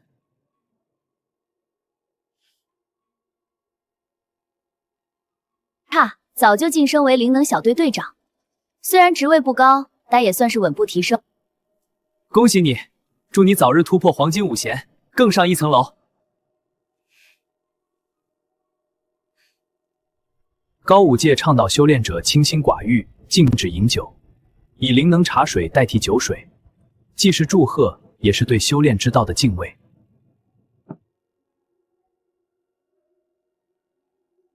记着，等那位老同学到了，尽量别提武圣事，免得刺激到他，影响聚会的心情。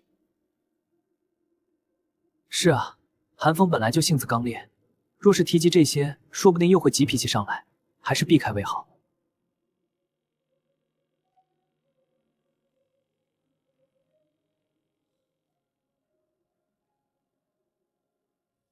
我们都是真心为他好，若是能收敛一些性子，未来一定能在高武界闯出一番天地，成为顶尖的高武指挥人才。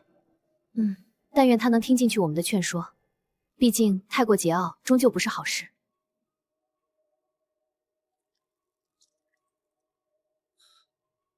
希望他能顺利度过这次难关，成功晋升。他们一边等候，一边暗自思量接下来该如何开口劝说。运茶社内，灵能茶香依旧萦绕，四人神色各异，却都心系同一个人。此时的金袍黑发青年正乘坐安排好的灵能悬浮车朝茶社方向赶来，前方等待他的不只是老友。一场关乎天赋与性子的碰撞，即将在这场同学聚会上悄然上演。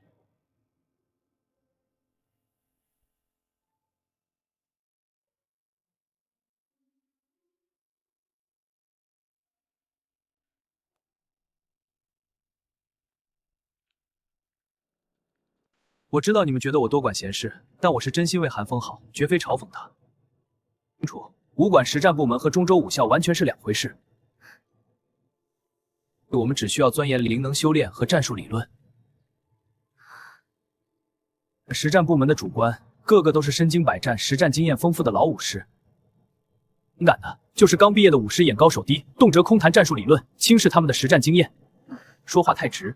在武馆任职时过于张扬，常把自己的战术理念挂在嘴边，他无意间轻视了那些实战主官，才得罪了人，导致晋升受阻。我们劝他收敛锋芒，也是希望他能少走弯路。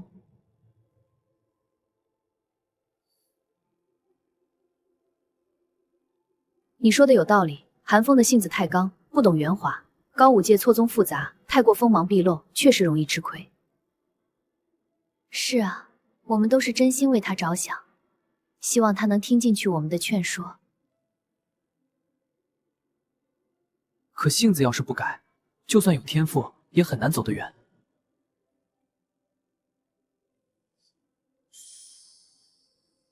你到楼下了，好，我马上下来接你。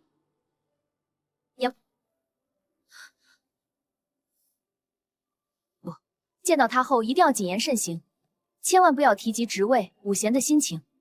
我们都知道分寸。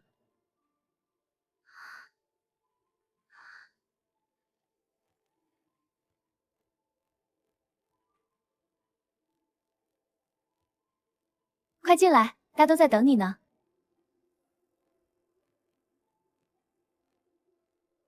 各位老同学，好久不见。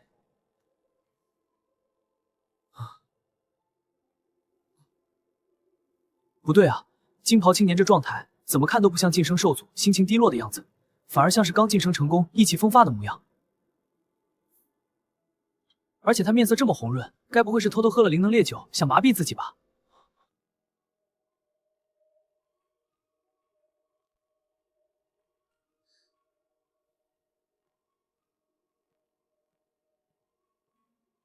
倡导清心寡欲，灵能烈酒伤身，也违背规矩，不可擅自饮用。就算遇到不顺心的事，也不能用这种方式麻痹自己。知道你可能遇到挫折了，但没关系，谁年轻的时候没栽过跟头？还有机会晋升，别被一时的挫折击倒。收敛一点锋芒，多向武馆的老主官学习，积累实战经验，总有一天能得到重用。别太钻牛角尖。你们说什么呢？我什么时候受挫了？我也没喝灵能烈酒啊。我这是刚获得了破格晋升，心情好才会这样。你说你晋升了？那你现在是什么职位啊？五弦有没有变动？被提拔为3195队副参谋总长兼特战大队大队长。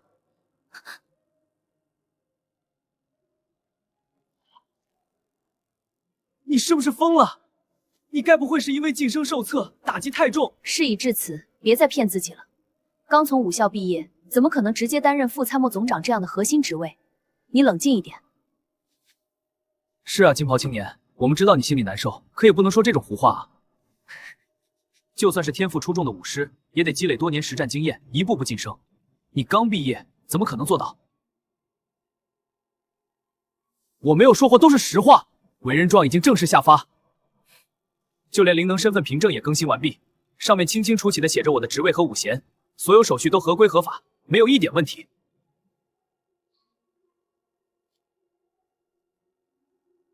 啊，高武界的晋升体系从来都是循序渐进的。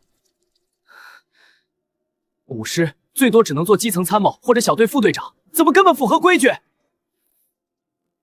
而且，高武界历史上从来没有护衔的先例。就算是当年最顶尖的高武天才，也是快30岁才达到这个高度，你怎么可能做到？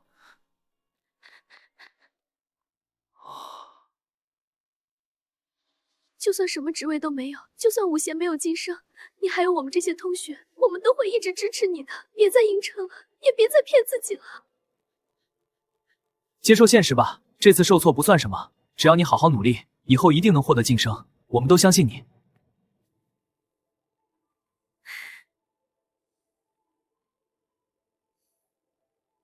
你们真的误会了，我没有硬撑，也没有骗自己。我确实获得了破格晋升，这都是真的。高层为了留住我这个人才，特意启动了特殊指挥人才破格晋升计划，所以我才能这么快晋升。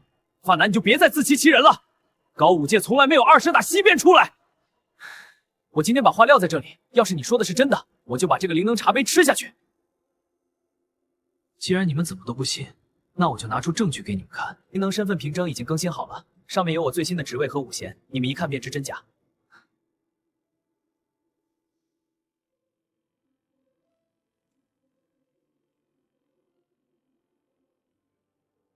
自己看，上面的信息清清楚楚，没有一点虚假，我确实没有骗你们。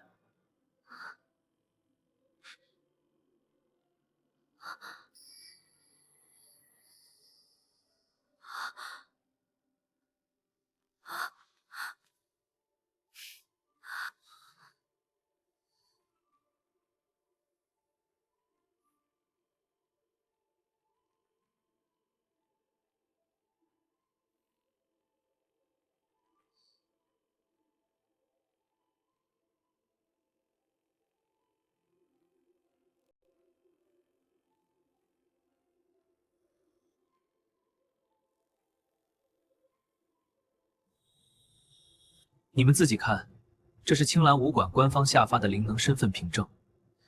武界谁都知道，这种凭证防伪极为严格，它采用稀有赤焰灵玉打造，内嵌我的专属灵能印记，还有官方防伪，就算是顶尖炼器大师也无法造假。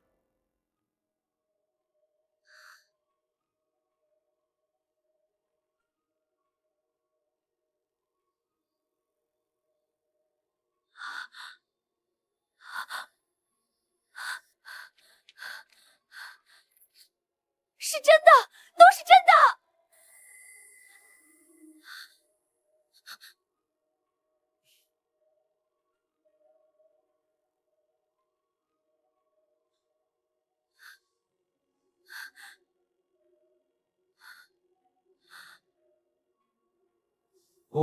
抱歉。我刚才太冲动了，没想到你说的都是真的。吃茶杯的话，你可别往心里去啊。这怎么可能？你到底在隐瞒什么？快告诉我，你到底是怎么做到的？22岁就晋升黄金初阶武贤，还当上副，可是打破高武界历史先例的事。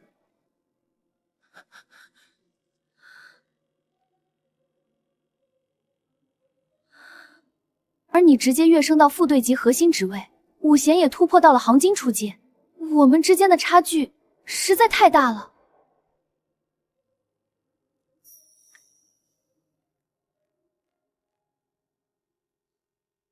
黑发青年，你快看高武战报，上面有……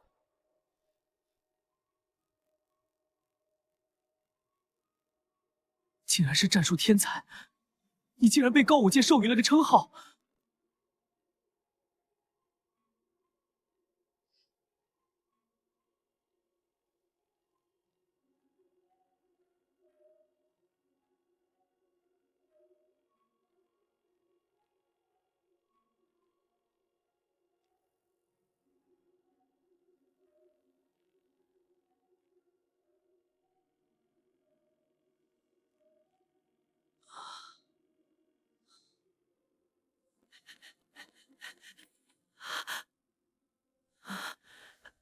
文章里说的都是真的，你真的临时接管了队长的指挥权，真的放弃了大本营，突袭了对方指挥中心，还直言那位队长是武盲。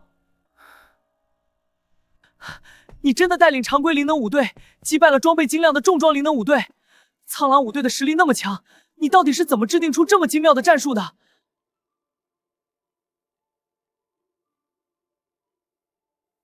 这么大的喜事，我们必须好好庆祝一下。附近商场有家很有名的灵能火锅店，味道特别好，我们去吃火锅，好好为你祝贺。谢谢你的努力，大家都看到了，我会继续的。啊，我请客，就当是给你赔罪，也为你庆祝晋升。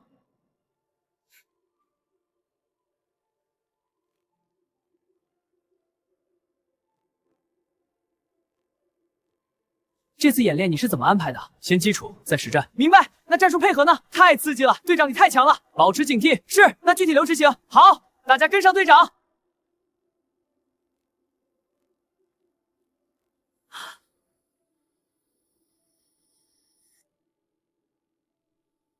怎么回事？这里发生什么事了？看这阵仗，应该是发生了什么紧急情况，而且动静还不小。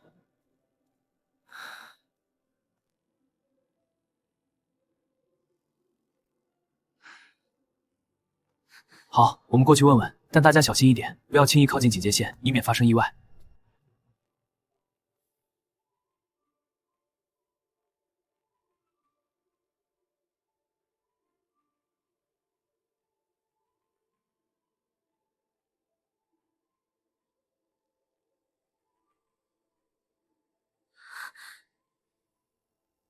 后退，让一让，麻烦让一让。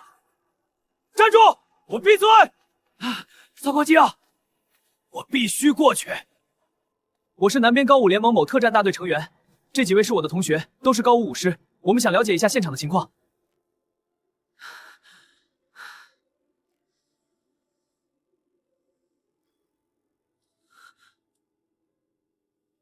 情况很紧急，有5名境外邪修潜入，携带高阶灵能刃拒捕，现在劫持了2名人质，困在商场3楼。我们的特战5队已经在现场组织。境外邪修还劫持了人质。3195队副参谋总长，黄金初阶武贤，我们都是来帮忙的，麻烦你通融一下，让我们进去看看。请进，任参谋总长就在里面指挥。你们进去后注意安全，不要随意行动。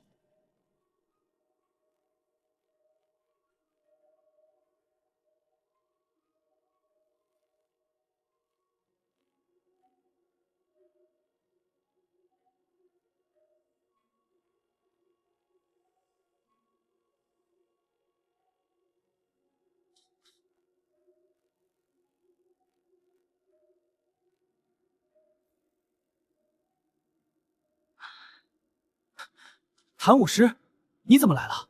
你就是此前对抗演练中表现突出的那位战术型武师吧？刚好路过，得知这里发生了劫持事件，想来看看能不能帮忙。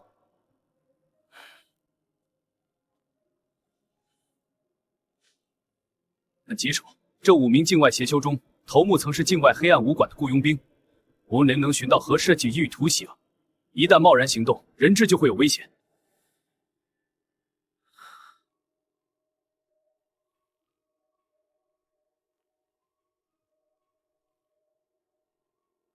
任参谋总长，我们能不能暂时放弃当前的营救方案，重新部署战术？这样也能让队员们稍作休整，恢复灵能。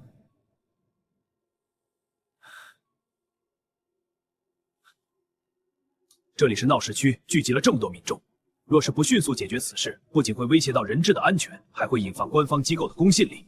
所以营救任务不能放弃。任参谋总长，我有办法解决当前的僵局。这5名境外协修的详细资料，我不仅擅长高武战术指挥，或许可以通过心理战术击溃协修的心理防线，不用硬拼就能顺利营救人质。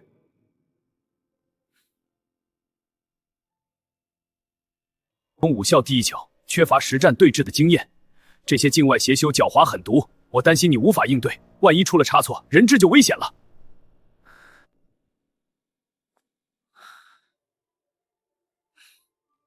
哦，你的《孙子兵法》高武谋略版深受高层认可，而且你真的有办法。快把5名境外协修的详细资料拿过来，交给金袍青年。是。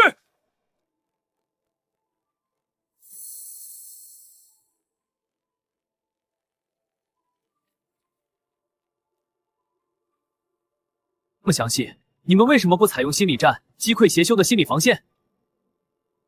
当前负责谈判的武师劝说为主，一味妥协退让，根本没有击中协修的要害。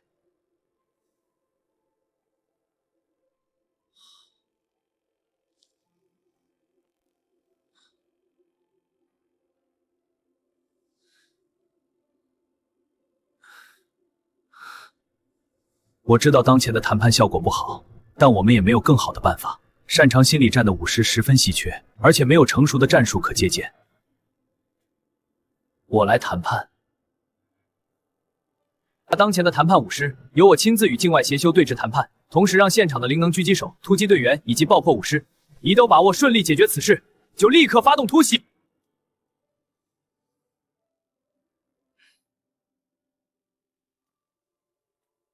好，我相信你。下谈判武师，所有队员听候黑发青年指令，做好战斗准备。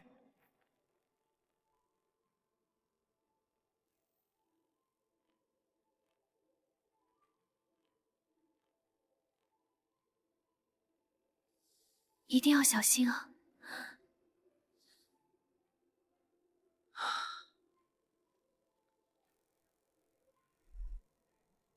也知道你们持有高阶灵能刃，否则后果自负。被你们劫持的那个小男孩，你们要是敢伤他一根头发，或者伤害那个女学生，用我所有的力量找到你们在境外的母亲，让她付出比你们想到，绝保过来！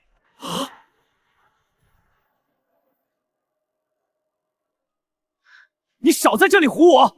我凭什么相信你？要是你敢耍花样，我就立刻杀了这2个人质！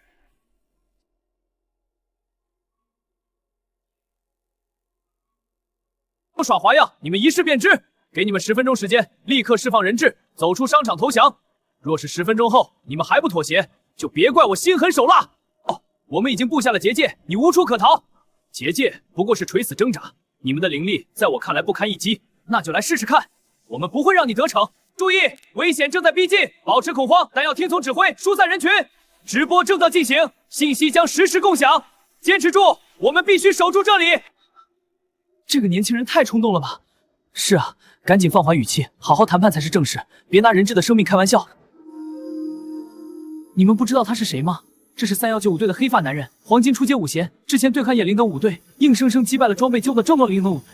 黑发青年既然敢这么说，就一定有把握，相信他能营救人质。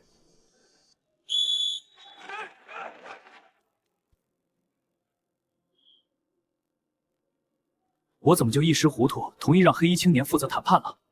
他年纪太轻，缺乏实战对峙经验，万一真的激怒协修，伤了人质，我不仅要承担指挥责任，还要影响高武界官方机构的声誉，这可怎么办？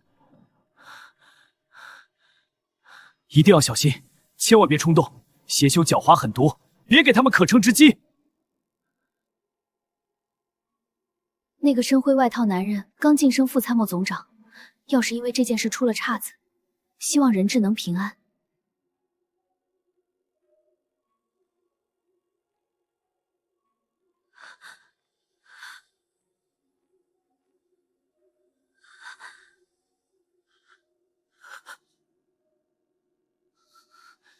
你别冲动，只要你们放我们安全离开灵域商场，再给我们准备一辆高阶灵能代步车，让我们顺利离开市区，我们就立刻归还弟弟，绝不伤害他一根头发。说到做到。寸头黑衣男，我们不能妥协啊！他们肯定不会真的放我们走，万一有埋伏怎么办？闭嘴！他连我母亲都敢威胁，显然有备而来。我们现在僵持下去只会更被动，先稳住他，离开这里再说。此前翻阅邪修资料时，他就得知寸头邪修自幼父母离异，与母亲于巧兰相依为命，母亲是他唯一的软肋，极度重视母亲的安危。此次强硬施压并非真要伤人，而是在用心理震慑撬动对手情绪。他要借这一下震慑打破僵局，逼出破绽。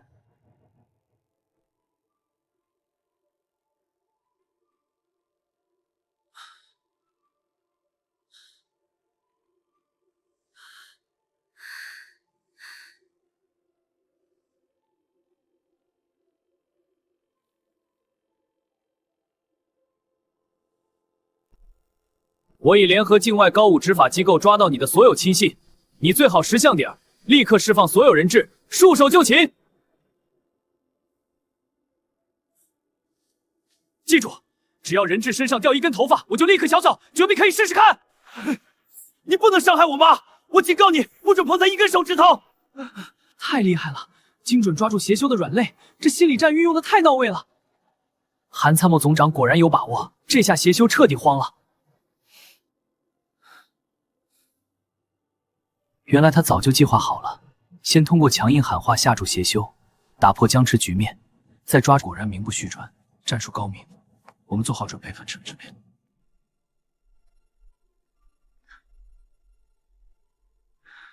不准伤害我妈！不准伤害我妈！你以为你身边的人都忠心于你吗？你太天真了！你老婆早就和你手下有私情了，两人暗中勾结了很久。早就计划在大马国弄死你和你母亲于巧兰，夺走你非法，像个傻子一样。寸头头目，你别听他胡说，他是在挑拨离间。我对你忠心耿耿，怎么可能背叛你？快杀了黑衣长发男这个叛徒，我要他碎尸万段，以解我心头之恨。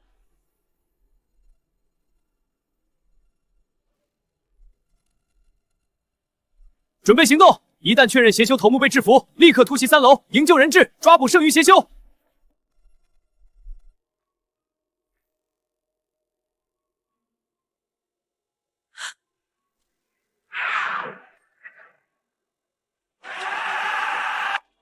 所有邪修听着，立刻放下武器，束手就擒，否则格杀勿论！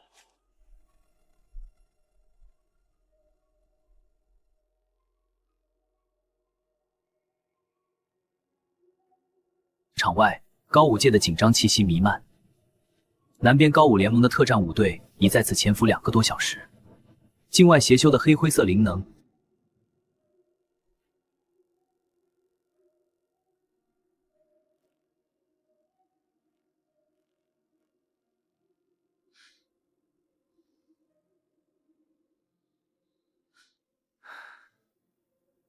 已经潜伏2个多小时了，邪修一直守在室内，根本没有合适的射击角度。再这样下去，灵能耗尽就麻烦了。我也知道，但邪修警惕性太高，谈判武士的话术太温和，根本无法突破他们的心理防线。我们只能再等等。黑衣短发男人，能不能想想办法？再这样下去，人质的安全也会受到威胁。放心，我已经做好了准备，心理战的关键的嘞。再给我10分钟。一定能创造出狙击机会。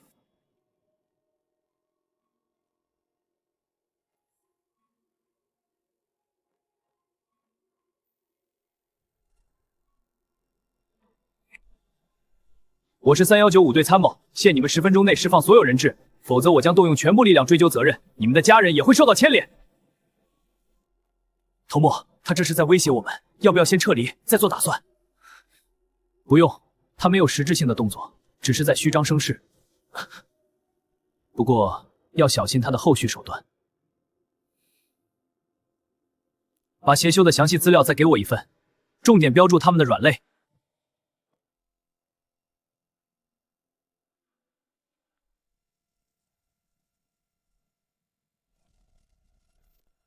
我知道你们的头目自幼与母亲相依为命，但如果你们不释放人质，我将联合境外高武执法机构。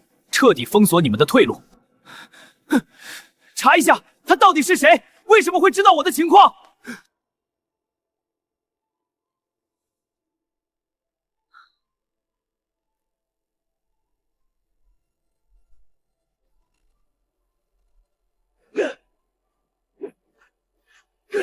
都是你！早就告诉你要小心，现在我们彻底完了。别怪我，要怪就怪你太蠢，看不清局势。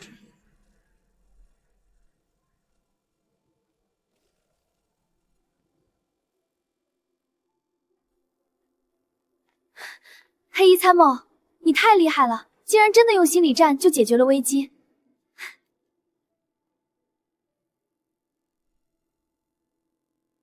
这只是高武心理战的基本运用，当务之急是安置好人质，做好心理督导。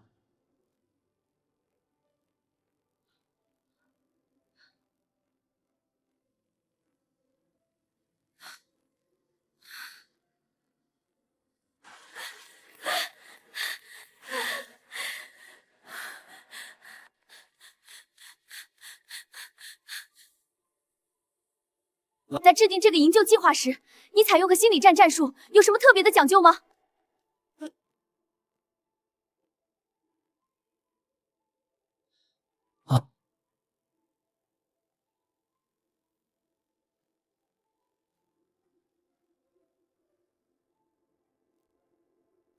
黑衣短发男果然名不虚传，你的心理战战术彻底解决了我们的难题。你的冷静和智慧让我们由衷敬佩。你误会了，我不是有意针对你，请相信我。觉得营救行动关乎人质安全，你应该做好万全的灵能部署和战术准备后再行动，这样才能够保证治安全。我没有质疑您的战术，更没有质疑您的责任啊。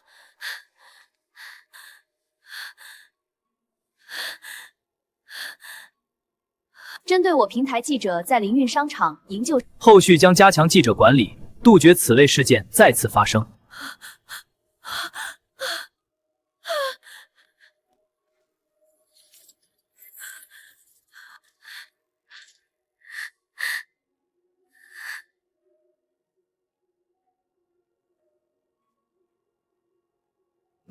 此次营救行动，我并非一时急躁，每一句话都有明确的战术目的。我在第一次喊话时，就运用了高武心理战中的心理暗示和心理震慑双重技巧。寸头协修的资料时，我得知他极度重视家人。此次入境的核心目的就是寻找机会与远在境外的家人团聚，只是为了躲避高武执法机构的追捕。寻逃生机会，刻意点出人质有高武界相关重要人物关联，就是要暗示他，只要不伤害人质，他就有活命的机会，从而让他就是心理暗示的作用。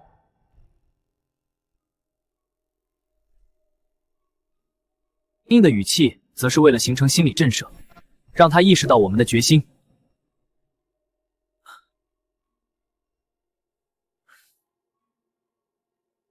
除此之外，我还发现寸头协修的反侦查意识极强，而且他入境前特意安排了手下照顾远在境外的家人，和谨慎多疑，就顺着他的多疑性格，故意透露他的手下有异常的线索。心理暗示，让他误以为身边的手下早已背叛自己。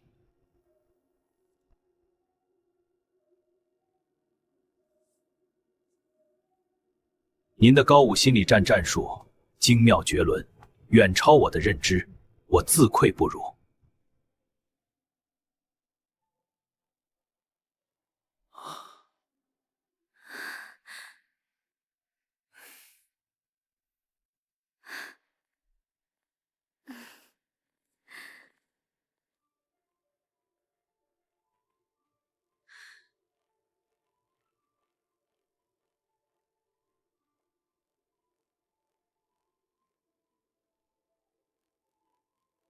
嘿，终于追上你了！走吧，到时候你就能接触到更高级别的灵能装备和作战任务了。我对调入特战五队不感兴趣。特战五队体量太小，大多是正面灵能对抗，无法充分发挥我的战术思路。而且我留在3195队，能做更多贴合民众安全的防护工作，这才是我想要的。我就知道你会这么说，你一直都是这样，不追求高位，只想着做好自己的事。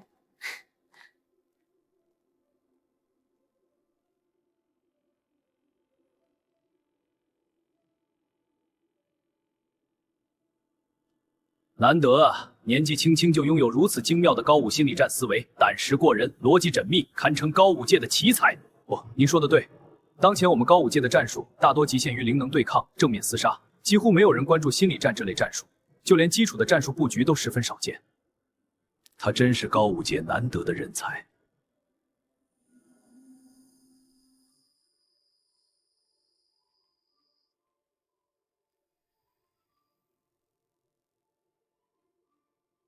这样的人才，我们必须重点培养。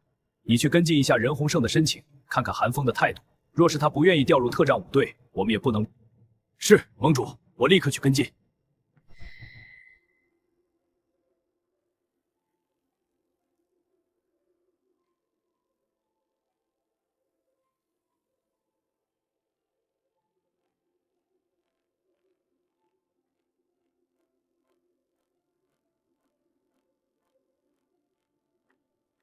自己的穿越秘密永远不能对外透露。穿越前的战术知识将成为他守护这个高武世界安宁的重要力量。高武联盟的赏识、网友的认可都不是他的终点，他还有更多的事情要做，还有更多的民众需要守护。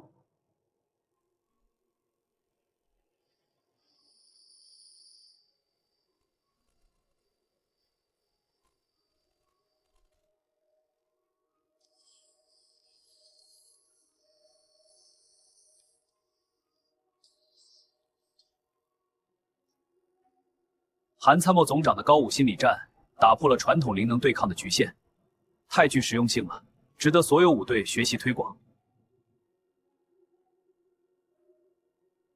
此次灵运商场营救事件功不可没。等关键时刻接手谈判，精准运用创造了架突袭战，更避免了特战武队应对不利可能引发的高武界信任危机。